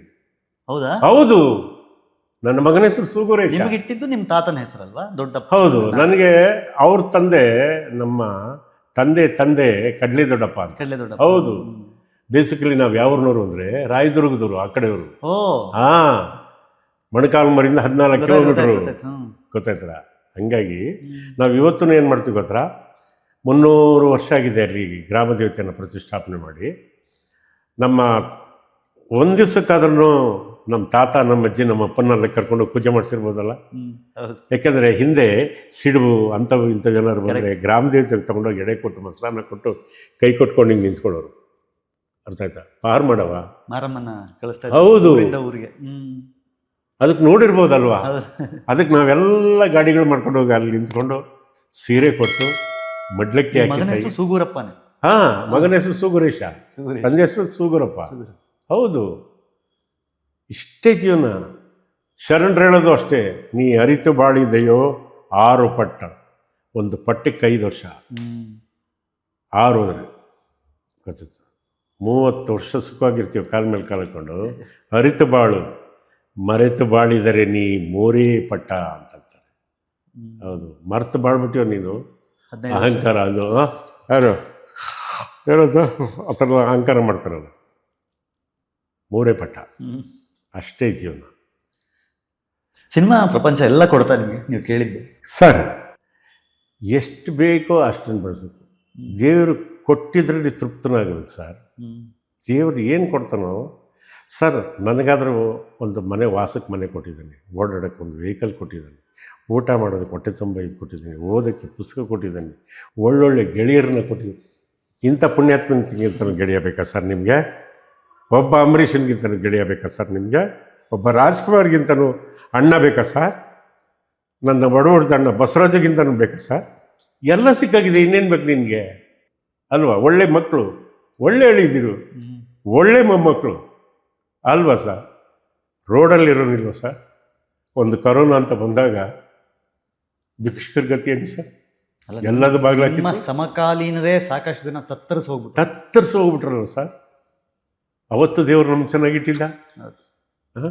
ಇದೇ ಅಂಬರೀಷ್ ಕಟ್ಟಿರೋ ಕಲಾವಿದರ ಸಂಘದಿಂದ 3,500-4,000 ಬ್ಯಾಗ್ಗಳನ್ನು ವಿತರಣೆ ಮಾಡಿದ್ವಿ. ನಿಜ.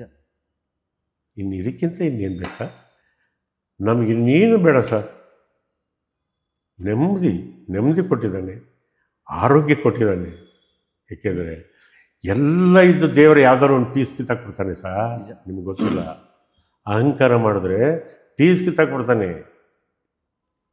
ಭೀಮನಿಗೆ ಅಹಂಕಾರನ ಭೀಮಗರ್ವ ಬಂದರೆ ಬರುತ್ತೆ. ನಾನು ಎಲ್ಲಿ ಭಾಷಣಕ್ಕೆ ಹೋದ್ರೂ ಅದನ್ನು ಹೇಳ್ತೀನಿ. ಆಂಜನೇಯ ದೇವ್ರನ್ನ ಕಳಿಸ್ತಾನೆ ಕೃಷ್ಣ, ಹೋಗಯ್ಯ ನಿನ್ನ ತಮ್ಮನಿಗೆ ದುರಹಂಕಾರ ಜಾಸ್ತಿ ಆಯಿತು, ಅದನ್ನು ಹೋಗಿ ನೀನು ಮಟ್ಟ ಹಾಕಿ ಬರ್ಬೇಕು, ನೀನು ಹೋಗು, ನಿನ್ನ ಬಿಟ್ಟರೆ ಯಾರಿಲ್ಲ, ಧರ್ಮಜನ ಮಾತು ಕೇಳಲ್ಲ, ನಿನ್ನ ಮಿಕ್ಕೋನು ಅರ್ಜುನ ಅವನ ತಮ್ಮ, ಗೊತ್ತಾ? ನಕಲ ದೇವ್ರು ಲೆಕ್ಕಕ್ಕಿಲ್ಲ. ನಾನು ಹೇಳಿದ್ರೆ ಅವನು ನಂಬಲ್ಲ, ಕೇಳಲ್ಲ, ನೀನು ಹೋಗು ಅಂತ ಕಳಿಸ. ಆವಾಗ ಅಂಜಲಿಗೆ ಬದ್ಧನವಾಗಿ ನಿಂತ್ಕೊಂಡು ಬಾಲ ಬಿಡ್ತಾನೆ. ಇವನು ಹೋಗ್ಬೇಕು, ಮುದಿಕಪಿ ಬಾಲ ಮುದ್ರಕೊಳೆ. ನಾನು ಯಾರಪ್ಪ ನೀನು? ನನ್ನ ಹೆಸರು ದ್ವಿತೀಯ ಪಾಂಡವ, ಅಂದರೆ ಭೀಮಸೇನ, ಮಲ್ಲರ ಮಲ್ಲ, ಜಗದೇಕ ಮಲ್ಲ. ತಿರುಗಿ ನೋಡ್ತಾರೆ, ಓಹೋ ಏನೇ ಆ ಬೆಟ್ಟ ಇದ್ದಂಗೆ ಇದೆಯಲ್ಲೋ ತಂದೆ ನೀನು, ನಿನ್ನಂಥ ಅಪ್ರತಿಮ ವೀರ ಏನೋ ಬಿಲ್ಲಕಣೆಯ. ನಿನ್ನ ತಾಯಿ ಕುಂತಿದ್ದೀವಿ, ಹಾಲು ಕೊಡ್ಬೇಕಾದ್ರೆ ಚಿಮ್ಮಿ ಒಂದು ಸತಿ ಬಂಡೆ ಮೇಲೆ ಬಿದ್ದೋದಂತೆ. ನೀನು ಬಂಡೆ ಮೇಲೆ ಬಿದ್ದಾದಾಗ ನನ್ನ ಮಗನಿಗೆ ಏನಾಯಿತು ಅಂತ ಹೇಳ್ಬಿಟ್ಟು ಅವಳು ಎರಡು ಬಾಚಿ ಎದೆಗೆ ಬಿಟ್ಕೊಂಡ್ರೆ ನೀನು ಕಿಲ ಅಂತ ನಗ್ತಿದ್ದಂತೆ.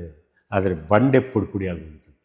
ಅಂಥವನ ಕಡೆಯ ನಿನ್ನ ಮುಂದೆ ಇನ್ನೊಬ್ಬರು ಗಂಡಸರು ಇಲ್ಲಪ್ಪ. ನಾನು ಈ ಯುಗದವನಲ್ಲ, ಹೋದೋ ಯುಗದವನು. ದಯವಿಟ್ಟು ಅದನ್ನು ಪಕ್ಕಕ್ಕೆ ಸರಿಸೋಗಪ್ಪ. ಹಿಂಗೆ ಅಂಜಲಿ ಬದ್ಧನ ಕೇಳ್ತಾರೆ. ಬದುಕಪಿ ಇಷ್ಟು ಅಂಜಲಿ ಬದ್ಧನ ಕೇಳಿದಾಗ ನಾನು ಅದನ್ನು ಪಕ್ಕಕ್ಕೆ ಸರಿಸ್ತೀನಿ ಬಿಡೋ. ಅದು ದುರಹಂಕಾರದಲ್ಲಿ ಎಡಗೈಯಿಂದ ಗದೆ ತಳ್ತಾನೆ, ಭೂಮಿ ತೂಕದ ಗದೆ ತಳ್ತಾನೆ, ಮಿಸ್ಕಡಲ್ಲ. ಮುಷ್ಟಿ ಕಟ್ತರ್ತಾನೆ, 2 ಕೈಲಿ ತಳ್ತಾನೆ, ಆಗಲ್ಲ. ಕೊನೆಯಲ್ಲಿ ಆಟಿಗೆ ಓಹೋ ಯಾವುದು ಸರಿಯಾದ್ದೇ ಇದು ಅಂತ ಕೆಳಗಡೆ ಹಾಕಿ ವೀರ್ಗಾಸೆ ಹಾಕ್ಕೊಂಡು ಎತ್ತ ಪ್ರಯತ್ನ ಮಾಡ್ತಾನೆ. 1 ಇಂಚ್ ಎತ್ತಕ್ಕಾಗಲ್ಲ. ಗೊತ್ತಾಗೋಗುತ್ತೆ ಬಂದಿರೋ ಯಾವನು ಮಹಾನ್ ಶಕ್ತಿ. ನೀನಾರು ಏಕಿಂತು ಎನ್ನ ಪರೀಕ್ಷಿಸುತ್ತಿರುವೆ. ನೀ ಗರುಡನು, ಗಂಧರ್ವನು, ಕಿನ್ನರನು, ಕಿಂಪುರುಷನು, ಸಿದ್ಧನೋ, ಸಾಧುಡನು, ನೀನಾರು. ನನ್ನ ಗರ್ವವನ್ನು ಹಾಳು ಮಾಡಲೆಂದೇ, ಸುಟ್ಟು ಹಾಕಲೆಂದೇ ಬಂದೆಯ ತಂದೆ ಅಂತ ಕೇಳ್ತಾನೆ. ಆಗುತ್ತೆ ಅಷ್ಟೇ ವಿನಮ್ರನಾಗಿ ಹೇಳ್ತಾನೆ. ಹಿಂದಣ ಯುಗದ ರಾಘವ ದೇವನು ಓಲೆಕಾರರು. ರಾಘವದೇವ ಓಲೆಕಾರರು, ಪೋಸ್ಟ್ಮ್ಯಾನ್ ಕೆಲಸ ಮಾಡ್ತಿದ್ವಿ ನಾವು. ಚೂಡಾಮಣಿ ಕೊಟ್ಟರೆ ತಗೊಂಡು ಇವರು ಕೊಡೋದು, ಇದನ್ನು ತಗೊಂಡಾಗ ಅಲ್ಲಿ ಕೊಡೋದು ಮಾಡ್ತಿದ್ದಂಥ ಪೋಸ್ಟ್ಮ್ಯಾನ್ ಕೆಲಸ ಮಾಡ್ತಿದ್ದರು. ಸುಗ್ರೀವನ ಪರಮ ಸಖ್ಯರು, ಕೋಪಿಷ್ಟ. ಸುಗ್ರೀವ ಯಾರು? ಕಿಷ್ಕಿಂದೆ ಮಹಾರಾಜ ಇದ್ದಲ್ಲ, ಅವನು ಪರಮಾಪ್ತ ಸಖ. ನಾನು ಪವನನಿಂದ ಅಂಜನೆಗೆ ಜನಿಸಿದೆವು ಅಂತ. ನನ್ನ ತಂದೆ ವಾಯುದೇವ, ತಾಯಿ ಅಂಜನಾದೇವಿ, ಅವರ ಉದರದಲ್ಲಿ ಅವನ ಗರ್ಭಾಂಬದಿಯಿಂದ ನಾನು ಜನಿಸಿದೆ, ಅವನ ಅಣುವಿನಿಂದ ನಾನು ಜನಿಸಿದೆ. ನಾವು ಮೂಢ ನಿಮ್ಮೊಡ ಹುಟ್ಟಿದವರು. ಹೆಂಗಿದೆ ನೋಡ್ರಿ, ಸಂಭಾವಿಸಿತು ಪ್ರೀತಿ, ಅಣ್ಣನ ಪಾದನ ಕಣ್ಣೀರಲ್ಲಿ ತೊಳಿತಾನೆ. ತಪ್ಪಾಯ್ತಣ್ಣ. ಅವಾಗ ಅಷ್ಟೇ ವಿನಮ್ರನಾಗಿ ಹಂಗೆ ತಗೊಂಡು ತೊಡೆ ಮೇಲೆ ಇಟ್ಕೊಂಡು ಹೇಳ್ತಾನಂತೆ, ಅಹಂಕಾರ ಪಟ್ಟರೆ ದೇವ್ರು ನೋಡೋಕ್ಕಾಗುತ್ತೇನೋ ಅವಿವೇಕಿ. ಅಹಂಕಾರ ಪಡಬೇಡ, ಅದು ನಮಗೆ ಪಾಠ.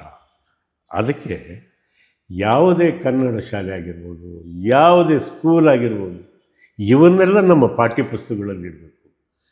ಜಾಕ್ ಎಂಜಿಲಿಯಂಟ್ ಹಬ್ಬದಲ್ಲಿ ಇಟ್ಟಿದ ತಕ್ಷಣವೇ ನಿಮ್ಮ ಮಕ್ಕಳು ಜಾಕ್ ಆ್ಯಂಡ್ ಜಿಲ್ ಅಪ್ಪನ್ನ ಬೇವರ್ಸಿ ಮಾಡಿಬಿಟ್ಟು ತೊಗೊಂಡೋಗಿ ಯಾವುದೋ ಊರಲ್ಲಿ ಮದುವೆ ಆಗಿ ಗೊತ್ತತ್ತೆ ಅಪ್ಪನಿಗೆ ಸರ್ ನಾನು ನೋಡಿರೋ ದೃಶ್ಯಗಳು ನೀವು ನೋಡಿದ್ರೆ ಕೀರ್ತಿ ನೀವು ನಗ್ತಿರ ಕಣ್ರಿ ಫಾರಿನಲ್ಲಿದ್ದ ಮಗನಿಗೆ ಸುಡಬೇಕಾದ್ರೆ ಈ ಇದನ್ನು ವಿಡಿಯೋ ಕಾಲ್ ಮಾಡಿ ಅಲ್ಲಿಂದ ತೋರಿಸ್ತಾ ಇದ್ರಿ.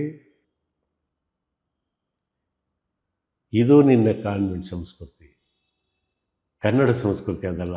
ಅವನು ಹಮಾಲಿ ಮಾಡೋನಾದ್ರೂ ಸಹಿತ ಆ ಅಪ್ಪನಿಗೆ ಒಂದೊತ್ತಿನ ಗಂಜಿನಾರು ಬಿಡಿಸಾಕ್ತಾನೆ. ನಿಜ. ಹೌದಲ್ಲ, ಸತ್ಯ ಮಾಡಿ ಇಷ್ಟೇ ಜೀವನ. ಅದನ್ನೇ ಶರಣರು ಹೇಳೋದು. ಶರಣರಲ್ಲಿ ಜಾತಿ ಇರಲಿಲ್ಲ ಗೊತ್ತಾ, ಒಂದು ದೊಡ್ಡ ಸಮುದಾಯ ಅದು ನಿಮ್ಗೆ ಹೇಳೋದು. ಬಸವಣ್ಣವರು ಒಂದು ಒಳ್ಳೆ ಮಾತಾಡ್ತಾರೆ, ವ್ಯಾಸ ಬೋಯಿತಿಯ ಮಗ, ಮಾರ್ಕಂಡಯ್ಯ ಮಾತಂಗಿಯ ಮಗ, ಮಂಡೋದರಿ ಕಪ್ಪೆಯ ಮಗಳು, ಶಿವಶರಣ ರಾವಣನ ತಾಯಿ ಕೈಕಸಿ ರಾಕ್ಷಸ ಕುಲದಾಕಿ, ಕೌಂಡಿನ್ಯ ಕಮ್ಮಾರ, ಭೂಮಿಸುತೆ ಸೀತೆ, ಅವನ ತಂದೆ ಜನಕ ಮಹಾರಾಜ ಒಕ್ಕಲಿಗ, ಸಾಕ್ಷಾತ್ ಅಗಸ್ತ್ಯ ಕಬ್ಬಿಲ. ಕುಲವನ ಅರಸದಿರಿಂಬು, ಕುಲವನ ಅರಸದಿರಿ, ಕುಲವನ ಅರಸಿ ಅರಸಿ ಅರಸಿ ಮುನ್ನೀನಾದಿರಿಂಬು ಅಂತಾನೆ ಬಸವಣ್ಣ. ಅಲ್ವ ಸರ್? ಕುಲ ಯಾಕರು ಎಣಿಸ್ತೀರಾ? ನಮ್ಮಮ್ಮ ಹೇಳ್ಕೊಟ್ಟಿದ್ದು ಅದನ್ನು. ನಮ್ಮಮ್ಮ ಅನಕ್ಷರ ಕುಕ್ಷಿ, ಸೈನ್ ಮಾಡೋದಕ್ಕೆ ಬಂದುಬಿಟ್ರೆ ಬೇರೆ ಬರ್ತಿರ್ಲಿಲ್ಲ. ಕುಲ ಎಣಿಸ್ಬೇಡ್ರಿ ಮಕ್ಕಳ, ಕುಳವಾಡಿ ಚಿಕ್ಕಪ್ಪ ಆಗ್ತಾನೆ. ಹೌದು, ಮಾನವ ಕುಲ ಒಂದೇ ಕಣು ಮಕ್ಕಳ, ಅಂಟಮಂದು ಥರ ಬದುಕಿ. ಈ ಭೂಮಿ ಯಾರಪ್ಪಂದೋ ಇಲ್ಲ, ಒಂದು ದಿವಸ ಹೋಗಲೇಬೇಕು. ಸಂತೆ ದಾರಿ ಹಿಂದೆ ಮುಂದೆ, ಕೆಲವ್ರು ಮುಂದೋಗ್ತಾರೆ, ಕೆಲವ್ರು ಹಿಂದೋಗ್ತಾರೆ. ಬಟ್ ಇಳಿಲೇಬೇಕು ಟ್ರೈನಿಂದ. ಜೀವನ ಅನ್ನೋ ಟ್ರೈನಿಂದ ಒಂದು ಸತಿ ಇಳಿಲೇಬೇಕು ಅಲ್ವಾ ಸರ್? ಅಷ್ಟೇ. ರಾಜಕೀಯ ಆಸಕ್ತಿ ಇತ್ತು ನಿಮಗೆ? ಖಂಡಿತ ಇಲ್ಲ. ಇತ್ತು. ಇತ್ತು 2004 ಅದು ಭ್ರಮೆ.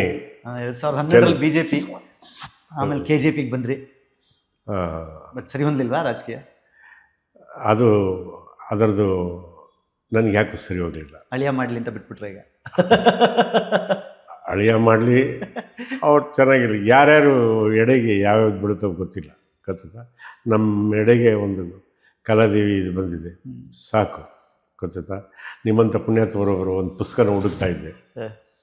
ಒಂದು ಪುಸ್ತಕ ಎಲ್ಲಿಂದ ತರಿಸೋದು, ಹೆಂಗೆ ತರಿಸೋದು ಅಂತ. ಅದು ಒಂದು ದಿವಸ ಹೋಗಿದ ತಕ್ಷಣವೇ, ಅಣ್ಣ ಬಾಯ್ಲಿ ಅಂತ ನಮ್ಮ ರಾಕ್ಲೈ ವೆಂಕಟೇಶ. ಏನು ವೆಂಕಟೇಶ ಅಂದ, ತಗೋ ಈ ಪುಸ್ತಕ ನೀನು ಅಂತ ಕೊಟ್ಟ. 2 ಪುಸ್ತಕ. ಯಾವುದು ಅಂತ ನಾನು ಮಡ್ಲಿ ಹಿಡಿತೀನಿ. ಪುಸ್ತಕ ಅಂದಿದ ತಕ್ಷಣವೇ, ದೇವ್ರ ಪ್ರಸಾದ ಅಂದಿದ ತಕ್ಷಣವೇ ಮಡ್ಲಿ ಹಿಡಿತೀವಿ ಹಿಂಗೆ 2 ಪುಸ್ತಕ ಇದೆ. ಅದರಲ್ಲಿ ಒಂದು ಶಿವಪುರಾಣ. ಶಿವಪುರಾಣದಲ್ಲಿ ಅದು ಗೋರಖ್ಪುರ ಅಂತ, ಗೋರಖ್ಪುರದಲ್ಲಿ ಗೊತ್ತು. ಗೋರಖ್ಪುರ. ಇನ್ನೊಂದು ರಾಮಚರಿತ ಮಾನಸ. ರಾಮಚರಿತ ಮಾನಸನ ತುಂಬ ದಿವಸದಿಂದ ಹುಡುಕ್ತಾ ಇದ್ದೆ. ನೀವು ಕೇಳದೇನೆ ತಂದು ಕೊಟ್ರ? ಅದು ನಾನು ಕೇಳೇ ಇರಲಿಲ್ಲ. ಆ ಪುಸ್ತಕನೇ ನೋಡಿ ಕೊಟ್ಟರು. ಪ್ರಾರಂಭ ಇರಲಿಲ್ಲ ಮಾಡೋದು. ನಮ್ಮ ಮಹಾಲಕ್ಷ್ಮಿ ಟೆಂಪಲ್, ವೀರಾಂಜನೇಯ ಸ್ವಾಮಿ ದೇವಸ್ಥಾನ ಇದೆಯಲ್ಲ, ಅಲ್ಲಿ ಕೂತ್ಕೊಂಡು ಪಠಣ ಮಾಡೋಣ ಅಂತ ಸಂಕಲ್ಪ ಮಾಡ್ಕೊಂಡಿದ್ದೀನಿ ಮನಸ್ಸಲ್ಲಿ. ಆಂಜನೇಯ ದೇವ್ರನ್ನ ನೆರವೇರಿಸ್ಕೊಡ್ಬೇಕು ಅಂತ ಬೇಡ್ಕೊಳ್ತೀನಿ. ಇಷ್ಟೇ. ಕಲಾವಿದರ ಸಂಘಕ್ಕೆ ಹತ್ರ ಆದಮೇಲೆ ನಿಮ್ಮ ಕಲಾವಿದನ ಕೆಲಸ ಒಂದು ಸ್ವಲ್ಪ ಸೈಡ್ಗೆ ಇಟ್ಟಿದ್ದೀರಾ, ಅಥವಾ ಬೇಡ ಸಿನಿಮಾ ಅಂತಾನೆ? ಸಾಕು ಅಂತ ಏನಿಲ್ಲ. ಸಾಕು ಅನ್ನೋದೇ ಸಾವು ಗೊತ್ತಾಯ್ತಾ. ಬೇಕು ಅನ್ನೋದು ದುರಾಸೆ ಆಗುತ್ತೆ. ಅದು ಬಂದಾಗ ನೀನು ಸಮಯ ಬಂದಾಗ ಬಿಡಬೇಡ ಗೊತ್ತಾಯ್ತಾ. ಕೊನೆಯವರೆಗೂ ಯಾರ ಮೇಲೂ ಡಿಪೆಂಡ್ ಆಗಬೇಡ. ನೀನು ದುಡ್ಕೊತೀನಿ, ಅರ್ಥ ಆಯ್ತಾ? ಅಷ್ಟೇ ಜೀವನ. ನಮ್ಮ ಗಾಡಿ ಇಂಧನ ನಾವೇ ಹಾಕಿಸ್ಕೋಬೇಕು ಅಷ್ಟೇ. ಅದಕ್ಕೋಸ್ಕರ ಚಿತ್ರರಂಗ ಅವತ್ತಿಗೆ ತುಂಬ ಬದಲಾಗಿದೆ ಅನ್ಸುತ್ತೆ. ಸಿಕ್ಕಾಪಟ್ಟೆ ಬದಲಾಗಿದೆ. ಒಳ್ಳೆ ರೀತಿಲ್ಲ ಸರಿ, ಹೆಂಗೆ ಹೇಳೋದು ಒಳ್ಳೇದಿತ್ತು. ಕೈ ಹುಣ್ಣಿಗೆ ಕನ್ನಡಿಬೇಕಂತ. ಕೀರ್ತಿ ನನಗಿಂತ ಚಿಕ್ಕವನಾದ್ರೂ ನಿನಗೆ ಎಲ್ಲ ವಿಷಯ ಗೊತ್ತಿದೆ, ಅರಿವಿದೆ. ನೀನು ನೋಡಿದ್ಯಾ ಒಳ್ಳೆಯದು ಕೆಟ್ಟದ್ದು. ರಾಜ್ಕುಮಾರ್ ಕಾಲನೂ ನೋಡಿದ್ಯಾ, ಇವತ್ತಿನ ಕಾಲನೂ ನೋಡ್ತಾ ಇದೆಯಾ. ನೀವೇ ವಿಶ್ಲೇಷಣೆ ಮಾಡಿ. ಅವತ್ತಿನ ಕಾಲದಲ್ಲಿ ಅಣ್ಣ ಅವ್ರ ಪಿಕ್ಚರು ಅಂತಂತಂದರೆ, ವಿಷ್ಣು ಅವ್ರ ಪಿಕ್ಚರು ಅಂದರೆ ಪ್ರತಿಯೊಬ್ಬರು ಮನೆ ಮಂದಿ ಎಲ್ಲ ಕೂತ್ಕೊಂಡು ನೋಡ್ತಾ ಇದ್ರು ಪಿಕ್ಚರ್ನ. ಕರೆಕ್ಟಾ? ಇವತ್ತು ನೀವು ನೋಡೋಂಗೆ ಇದೆಯಾ? 5 ನಿಮಿಷ 30 ಸೆಕೆಂಡ್ ರೀಲ್ ನೋಡೋಕ್ಕೆ ಟೈಮ್ ಇಲ್ಲ ಅಲ್ಲ. 3 ಗಂಟೆ ಸಿನಿಮಾ. ಅದೇ ನಾನು ಹೇಳಿಲ್ವಾ, ಮನುಷ್ಯ ಆ ಲೆವೆಲ್ಗೆ ಹೋಗ್ಬಿಟ್ಟಿದ್ದಾನೆ. ಅತಿ ವೇಗ ಒಳ್ಳೆಯದಲ್ಲ ಅಂತ. ಎಲ್ಲೋ ಕ್ಯಾಪ್ಷನ್ ಓದಿದೆ, ಅತಿ ಬೇಗ ಸಾವು ಬೇಗ. ತಿಥಿ ಬೇಗ. ಇನ್ನು ಮುಗಿಸೋಕೆ ಮುಂಚೆ ನಿಮ್ಮ ಊರಿನ ನಿಮ್ಮ ಆಪ್ತತೆಗೆ ಹತ್ತಿರ ಆಗೋರಿಗೆ ನಿಮಗೆ ಸಾಧನಾ ಥಿಯೇಟ್ರ್ ಗೊತ್ತಿರುತ್ತೆ. ಹಾಂ, ಶಂಕರಣ್ಣ ಥಿಯೇಟ್ರ್. ಆ ಥಿಯೇಟ್ರ್ ಮುಚ್ಚಿ ಹೋಗ್ತಾ ಇದೆ. ಹಾಂ, ಆ ಥಿಯೇಟ್ರ್ ಸುತ್ತ ನಿಮ್ದು ಏನಾದರೂ ಒಂದಿಷ್ಟು ಆ ಥಿಯೇಟ್ರ್ ಓಪನ್ ಆದಾಗ ಕರುಣಿ ಕುಟುಂಬದ ಕಣ್ಣು ಅಂತ ಮೊದಲನೇ ಪಿಕ್ಚರ್ ಹಾಕಿದ್ರು. ಮೊದಲನೇ ಪಿಕ್ಚರು ಹೋಗಿ ಗಾಂಧಿ ಕ್ಲಾಸಲ್ಲಿ ಕೂತ್ಕೊಂಡು ನೋಡಿದಂಥ ಕೀರ್ತಿ ನಾನು. ಕರುಣಿ ಕುಟುಂಬದ ಕಣ್ಣು ಗೊತ್ತಾ, ಅಣ್ಣವ್ರ ಪಾತ್ರ ಮಾಡಿದ್ದಾರೆ ಅದರಲ್ಲಿ. ಅಣ್ಣಯ್ಯನೇ ಹೀರೋ, ಡಾಕ್ಟರ್ ರಾಜ್ಕುಮಾರ್ ಅವರು. ನಾವು ಯಾವತ್ತೂ ಅಂದ್ಕೊಂಡಿರಲಿಲ್ಲ ಇಂಥ ಮಹಾನುಭಾವನ ಜೊತೆ ಒಂದು ದಿವಸ ನಾನು ಪಾಠ ಮಾಡ್ತೀನಿ. ಬಯಸದೇ ಬಂದ ಭಾಗ್ಯ ಅವೆಲ್ಲ. ಅದಕ್ಕೇ ಬದುಕಿರೋ ಅಷ್ಟು ದಿವಸ ಒಳ್ಳೆಯದನ್ನು ಮಾಡಬೇಕು, ಆವಾಗ ಸತ್ಸಂಗ ಸಿಗುತ್ತೆ. ಅರ್ಥ ಆಯ್ತಾ ನಿಮಗೆ? ಷಡ್ರಸೋಪೇತವಾದ ಭೋಜನಗಳು ಸಿಗ್ತವೆ, ಒಳ್ಳೆ ಜ್ಞಾನಿ ಫ್ರೆಂಡ್ಸ್ ಸಿಗ್ತಾರೆ ನಿಮಗೆ, ಒಳ್ಳೆ ಗೆಳೆಯರು ಸಿಗ್ತಾರೆ, ಒಳ್ಳೆ ಹೆಂಡತಿ ಸಿಗ್ತಾಳೆ. ಹೌದಲ್ವ ಸರ್? ಕೆಲವ್ರು ಏನಾಗ್ತಾರೆ ಅಂದರೆ ಅವರವ್ರೇ ಬ್ಯಾರಿಕೇಡ್ ಹಾಕೊಂತಾರೆ, ಬೇರೆ ಯಾರು ನುಗ್ಗಕ್ಕೆ ಇಲ್ಲ. ಕೊನೆಗೆ ಅವ್ನು ಬ್ಯಾರಿಕೇಡ್ ಹಾಕೊಂಡು ಅವನು ಅಲ್ಲಿ ಯಾಕೆ ಹೋಗೋದು, ಬೇರೆ ಕಡೆ ಏನಾದರೂ ಹೋಗೋಣ ಅಂತ ಎಲ್ಲ ಹೋದ್ಮೇಲೆ ತೆಗೆದುಬಿಟ್ಟು ಅವ್ನು ಎಲ್ಲರನ್ನೂ ತಪ್ಕೊಳಕ್ಕೆ ಹೋಗ್ತಾನೆ. ಅವ್ನು ಗುಚ್ಚಿಡ್ದೈತಪ್ಪ, ಅವ್ನು ಚೆನ್ನಾಗಿದ್ದಾಗ ಯಾರನ್ನೂ ತಪ್ಕೊಳ್ಳಿಲ್ಲ, ಈಗ ಎಲ್ಲರನ್ನೂ ತಪ್ಕೊಳಕ್ಕೆ ಬರ್ತಾನೆ. ಇದನ್ನು ನಾನು ಇಂಡಸ್ಟ್ರಿಯಲ್ಲಿ ನೋಡಿದ್ದೀನಿ. ಹೌದು ಸರ್, ಹೌದಲ್ಲ? ಹೌದು, ಹಂಗೆ ಇದೀವಿ, ನೆಮ್ಮದಿಯಾಗಿದ್ದೀವಿ, ಚೆನ್ನಾಗಿದ್ವಿ. ಗೊತ್ತಾಯ್ತಾ ಸರ್? ಒಂದು ಪಿಕ್ಚರ್ ಮಾಡಲಿಲ್ಲ, ಅಲ್ಲಿ ಬೌನ್ಸರ್ಗಳನ್ನ ಹಾಕ್ಕೊಂಡು ಹಿಂಗೆ ಹಿಂಗೆ ಹಿಂಗೆ ಹಿಂಗೆ ನೀನು ಬಂದರೆ, ಹೌದೇ ಇಂಡಸ್ಟ್ರಿಗೇನೇ ಮಾಡಿದೆ ನೀನು, ಯಾವುದು ನೀನು ಹೇಳೋಂಥ ಬಟ್ ವಾ ಏನು ಚೆನ್ನಾಗಿ ಮಾಡಿದ್ದಾನಪ್ಪ ಅಂತ ಯಾರು ಕ್ಲಾಪ್ಸ್ತಾರೆ? ನೀನು ಈಗಲೇ ನೀನು ಬೌನ್ಸರ್ ಹಾಕೊಂಬಿಟ್ಟಿದ ತಕ್ಷಣ ನೀನು ದೊಡ್ಡ ನಟ ಆಗೋಗ್ತೀಯ. ಇವತ್ತಂಗಾಗಿದೆ, ನೋಡ್ಬಿಟ್ಟಿದ್ದೀನಿ ಕಣ್ರಿ, ನೋಡಿದ್ವಿ ನಾವು, ಯಾಕೆ ಮಾತಾಡೋದು ಅಷ್ಟೇ.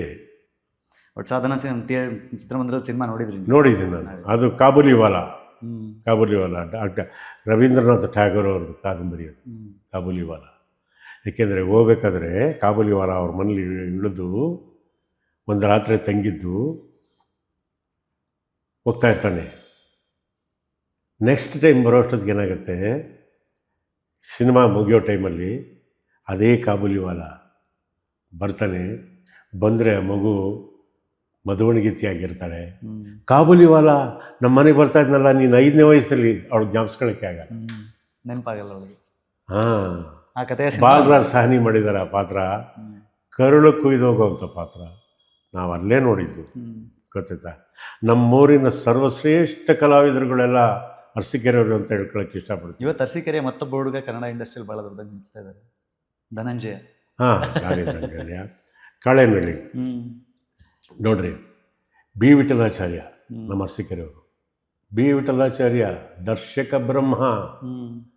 ಆಮೇಲೆ ಡಿ ಶಂಕರ್ ಸಿಂಗ್, ನಮ್ಮ ಎಸ್ ವಿ ರಾಜೇಂದ್ರ ಸಿಂಗ್ ಬಾಬು ಅವರ, ಹೌದು, ಅವ್ರ ಫಾದರು. ಗೊತ್ತಾಯ್ತಾ? ಆಮೇಲೆ ವಿಶ್ವನಾಥ್ ಶೆಟ್ಟರು, ಜಗಜ್ಯೋತಿ ಬಸವೇಶ್ವರ ತೆಗೆದ್ರಲ್ಲ ಅವರು, ಅರಸೀಕೆರೆಯವರು, ಡೈರೆಕ್ಟ್ರು. ಹಾಂ, ಪ್ರೊಡ್ಯೂಸರ್. ಹಾಂ, T N Balakrishna, Arsikere. T N Balakrishna Arsikere, ಅರ್ಥ ಆಯ್ತರ? ರಾಜಾನಂದ ಅರಸೀಕೆರೆ, ವಿಜಯಕಲಾ ಅರಸೀಕೆರೆ, ದೊಡ್ಡಣ್ಣ ಅರಸೀಕೆರೆ, ಡಾಲಿ ಧನಂಜಯ ಅರಸೀಕೆರೆ, ಮೊನ್ನೆ ತೀರ್ಕೊಂಡಲ್ಲ ದಿಲೀಪ್ ರಾಜು ಅರಸೀಕೆರೆ. ಆಮೇಲೆ ರಾಷ್ಟ್ರ ಪ್ರಶಸ್ತಿ ವಿಜೇತ, ಆಕ್ಸಿಡೆಂಟಲ್ಲಿ ತೀರ್ಕೊಂಡಲ್ಲ ಹುಡುಗ ಪಾಪ, ಸಂಚಾರಿ ವಿಜಯ್, ಅವನು ಅರಸೀಕೆರೆ ಅಲ್ವಾ ಸರ್? ಅದನ್ನೇ ಕಲಾವಿದರು. ಕಲಾದೇವಿ ಯಾವತ್ತು ಬಂಜೆ ಅಲ್ಲ ಸರ್. NS ರಾವ್ ಇದನ್ನೇ ಹೇಳ್ತಾ ಇದ್ದೀವಿ ಎಲ್ಲೋದ್ರೂ. ಕಲಾದೇವಿ ಬಂಜೆ ಅಲ್ಲ ಕಣು. ಅವಳ ಗರ್ಭದಲ್ಲಿ ಬೇಕಾದಷ್ಟು ಮುತ್ತು ರತ್ನ ವಜ್ರ ವೈಡೂರ್ಯ ಗೋಮೇದಿಕ ಮರಕತ ಹವಳ ನೀಲ ಪಚ್ಚೆ ಪದ್ಮರಾಗ ಎಲ್ಲ ಇದ್ದಾವೆ. ಅದನ್ನು ತೆಗೆದು ಕಿರೀಟಕ್ಕೆ ಬಡಿಸೋಂಥನು, ಕರೆಕ್ಟಾಗಿ ಮುಡಿಸೋಂಥನು ಬೇಕಣೋ. ಆ ಕೆಲಸ ಒಬ್ಬ ಪುಟ್ಟಣ್ಣ ಮಾಡ್ತಿದ್ದ, ಒಬ್ಬ ಸಿದ್ಧಲಿಂಗಯ್ಯ ಮಾಡ್ತಿದ್ದ. ಎಷ್ಟು ಚೆನ್ನಾಗಿತ್ತು ನೋಡಿ ಅಲ್ವಾ? ಅಷ್ಟೇ.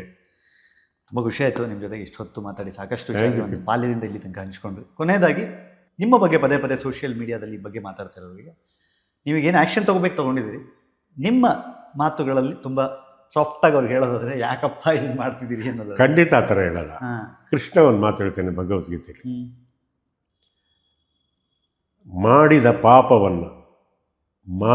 ಪಾಪವನ್ನು ತಪ್ಪಿಸಿಕೊಳ್ಳಲಾಗದೆ ಅನುಭವಿಸಲೇಬೇಕಾದ ಸಿದ್ಧಾಂತಕ್ಕೆ ಕರ್ಮ ಅಂತ ಹೆಸರು. ಅಂಥವ್ರನ್ನ ಕ್ಷಮಿಸಬಾರ್ದು ಅಂತೀರಿ. ನಾನು ಕ್ಷಮಿಸೋದಲ್ಲ, ಅವನಿಗೆ ದೈವನೇ ಶಿಕ್ಷೆ ಕೊಡುತ್ತೆ. ಹ್ಮ್. ಯಾವ ಮಟ್ಟಕ್ಕೆ ಶಿಕ್ಷೆ ಕೊಡೋದು ನೋಡಿ. ಮಾಡಿದ ಪಾಪ ನೀನು ತಪ್ಪಿಸ್ಕೊಳ್ಳೋಕೆ ಸಾಧ್ಯನೇ ಇಲ್ಲ. ಅರ್ಥ ಆಯ್ತಲ್ಲ ಸರ್? ಇನ್ನೊಬ್ಬರನ್ನ ನೋಯಿಸಿ. ಹೌದು, ಸಾಧ್ಯನೇ ಇಲ್ಲ ಸರ್. ಈ ಧರ್ಮ ಎಷ್ಟು ಪವಿತ್ರವಾದ್ದು ಅಂತಂದರೆ, ಈ ಭೂಮಿ ಇಲ್ಲಿ ನೀವು ಅನರ್ಘ್ಯ ರತ್ನಗಳು, ನಾನು ಹೇಳ್ತೀನಲ್ಲ, ನೀವು ನಮ್ಮ ಧರ್ಮದ ಮೇಲೆ ಎಷ್ಟು ಸಾರಿ ದಾಳಿಗಳಾಯಿತು. ಆದರೂ ಸಹಿತ ನಮ್ಮ ಹಿಂದೂ ಧರ್ಮ ಇವತ್ತಿಗೂ ಉಳಿದಿದೆ, ಬೆಳೆದಿದೆ ಅಂದರೆ ಇದು ಕಿತ್ತಷ್ಟು ಹುಟ್ಟುತ್ತೆ, ಸುಟ್ಟಷ್ಟು ಗಟ್ಟಿ ಆಗ್ತಾ ಹೋಗುತ್ತೆ ಅಲ್ವಾ ಸರ್? ಎಲ್ಲೋ ಅವಿವೇಕಿಗಳು ಅದನ್ನು ಬೈದ್ಬಿಟ್ರೆ, ಇದು ಮಾಡಿಬಿಟ್ರೆ ಅವನ ಬುದ್ಧಿಜೀವಿ ಆಗಿಬಿಡಲ್ಲ. ಅರ್ಥ ಆಯ್ತು ಸರ್? ಆನೆ ಹೋಗ್ತಾ ಇರುತ್ತೆ ಸರ್, ಆನೆ ರಾಜ ಗಾಂಭೀರ್ಯದಲ್ಲಿ ನಡ್ಕೊಂಡು ಹೋಗ್ತಾ ಇರುತ್ತೆ ಸರ್. ನಡ್ಕೊಂಡು ಹೋಗ್ತಾ ಇದೆ, ನಾಯಿಗಳೆಲ್ಲ ಬೊಗಳ್ತವೆ, ಬಾವು ಬಾವು ಬಾವು, ಯಾಕಂದ್ರೆ ಅಂಥ ಆಕೃತಿನೇ ನೋಡಿರಲ್ಲ ಅವು, ಬೊಗಳ್ತವೆ. ಅದಕ್ಕೆ ಅದರಿಂದ ಅವ್ರ ಬೆಲೆ ಏನು ಕಮ್ಮಿ ಆಗಲ್ಲ. ಅರ್ಥ ಆಯ್ತಾ? ಚಿನ್ನನೇ. ನೀನು ಕಿರೀಟ ಮಾಡಿ ತಲೆಗಾರ ಹಾಕೋ, ಚಪ್ಪಲಿ ಮಾಡಿ ಕಾಲ್ಗೆ ಹಾಕೋ. ಚಪ್ಪಲಿ ಮಾಡಿ ಕಾಲ್ಗೆ ಹಾಕೊಂಡಿದ್ದ ತಕ್ಷಣ ಚಿನ್ನದ ಬೆಲೆ ಯಾವತ್ತೂ ಕಮ್ಮಿ ಆಗಲ್ಲ. ಹಂಗೆ ನಮ್ಮ ಧರ್ಮ ಅನಂತವಾಗಿರಲಿ, ಎಲ್ಲ ಕಡೆಯೂ ಹರಡಲಿ. ಗೊತ್ತದೆ? ಎಲ್ಲರ ಬಾಳಲ್ಲೂ ಸುಖ, ಶಾಂತಿ, ನೆಮ್ಮದಿ ಸಿಗಲಿ. ಅದಕ್ಕೆ ನಮ್ಮಲ್ಲಿ ಏನು ಹೇಳ್ತಾರೆ ಗೊತ್ತಾ? ಲೋಕ ಸಮಸ್ತ ಸುಖಿನೋ ಭವಂತು, ಸಮಸ್ತ ಸನ್ಮಂಗಳಾನಿ ಭವಂತು. ಅಲ್ವಾ ಸರ್? ಖಂಡಿತ. Thank you. ಸನ್ಮಂಗಳವಾಗಲಿ. ತುಂಬ ಖುಷಿ ಆಯ್ತು ತಮ್ಮ ಜೊತೆ ಮಾತಾಡಿ. ಭಾಳಷ್ಟು ವಿಷಯಗಳನ್ನ ಹಂಚ್ಕೊಂಡ್ರಿ. ಧನ್ಯವಾದ. ಥ್ಯಾಂಕ್ ಯು ಕೀರ್ತಿ. ಇದಾಗಿತ್ತು ದೊಡ್ಡನವ್ರ ಜೊತೆಗಿನ ಮಾತುಕತೆ. ಮತ್ತೊಬ್ಬ ಜೊತೆ ಮತ್ತೆ ಸಿಗ್ತೀನಿ. ನೋಡ್ತಾ ಇರಿ ಕಿರಿಕೀರ್ತಿ ಯೂಟ್ಯೂಬ್ ಚಾನಲ್. ನಮಸ್ಕಾರ.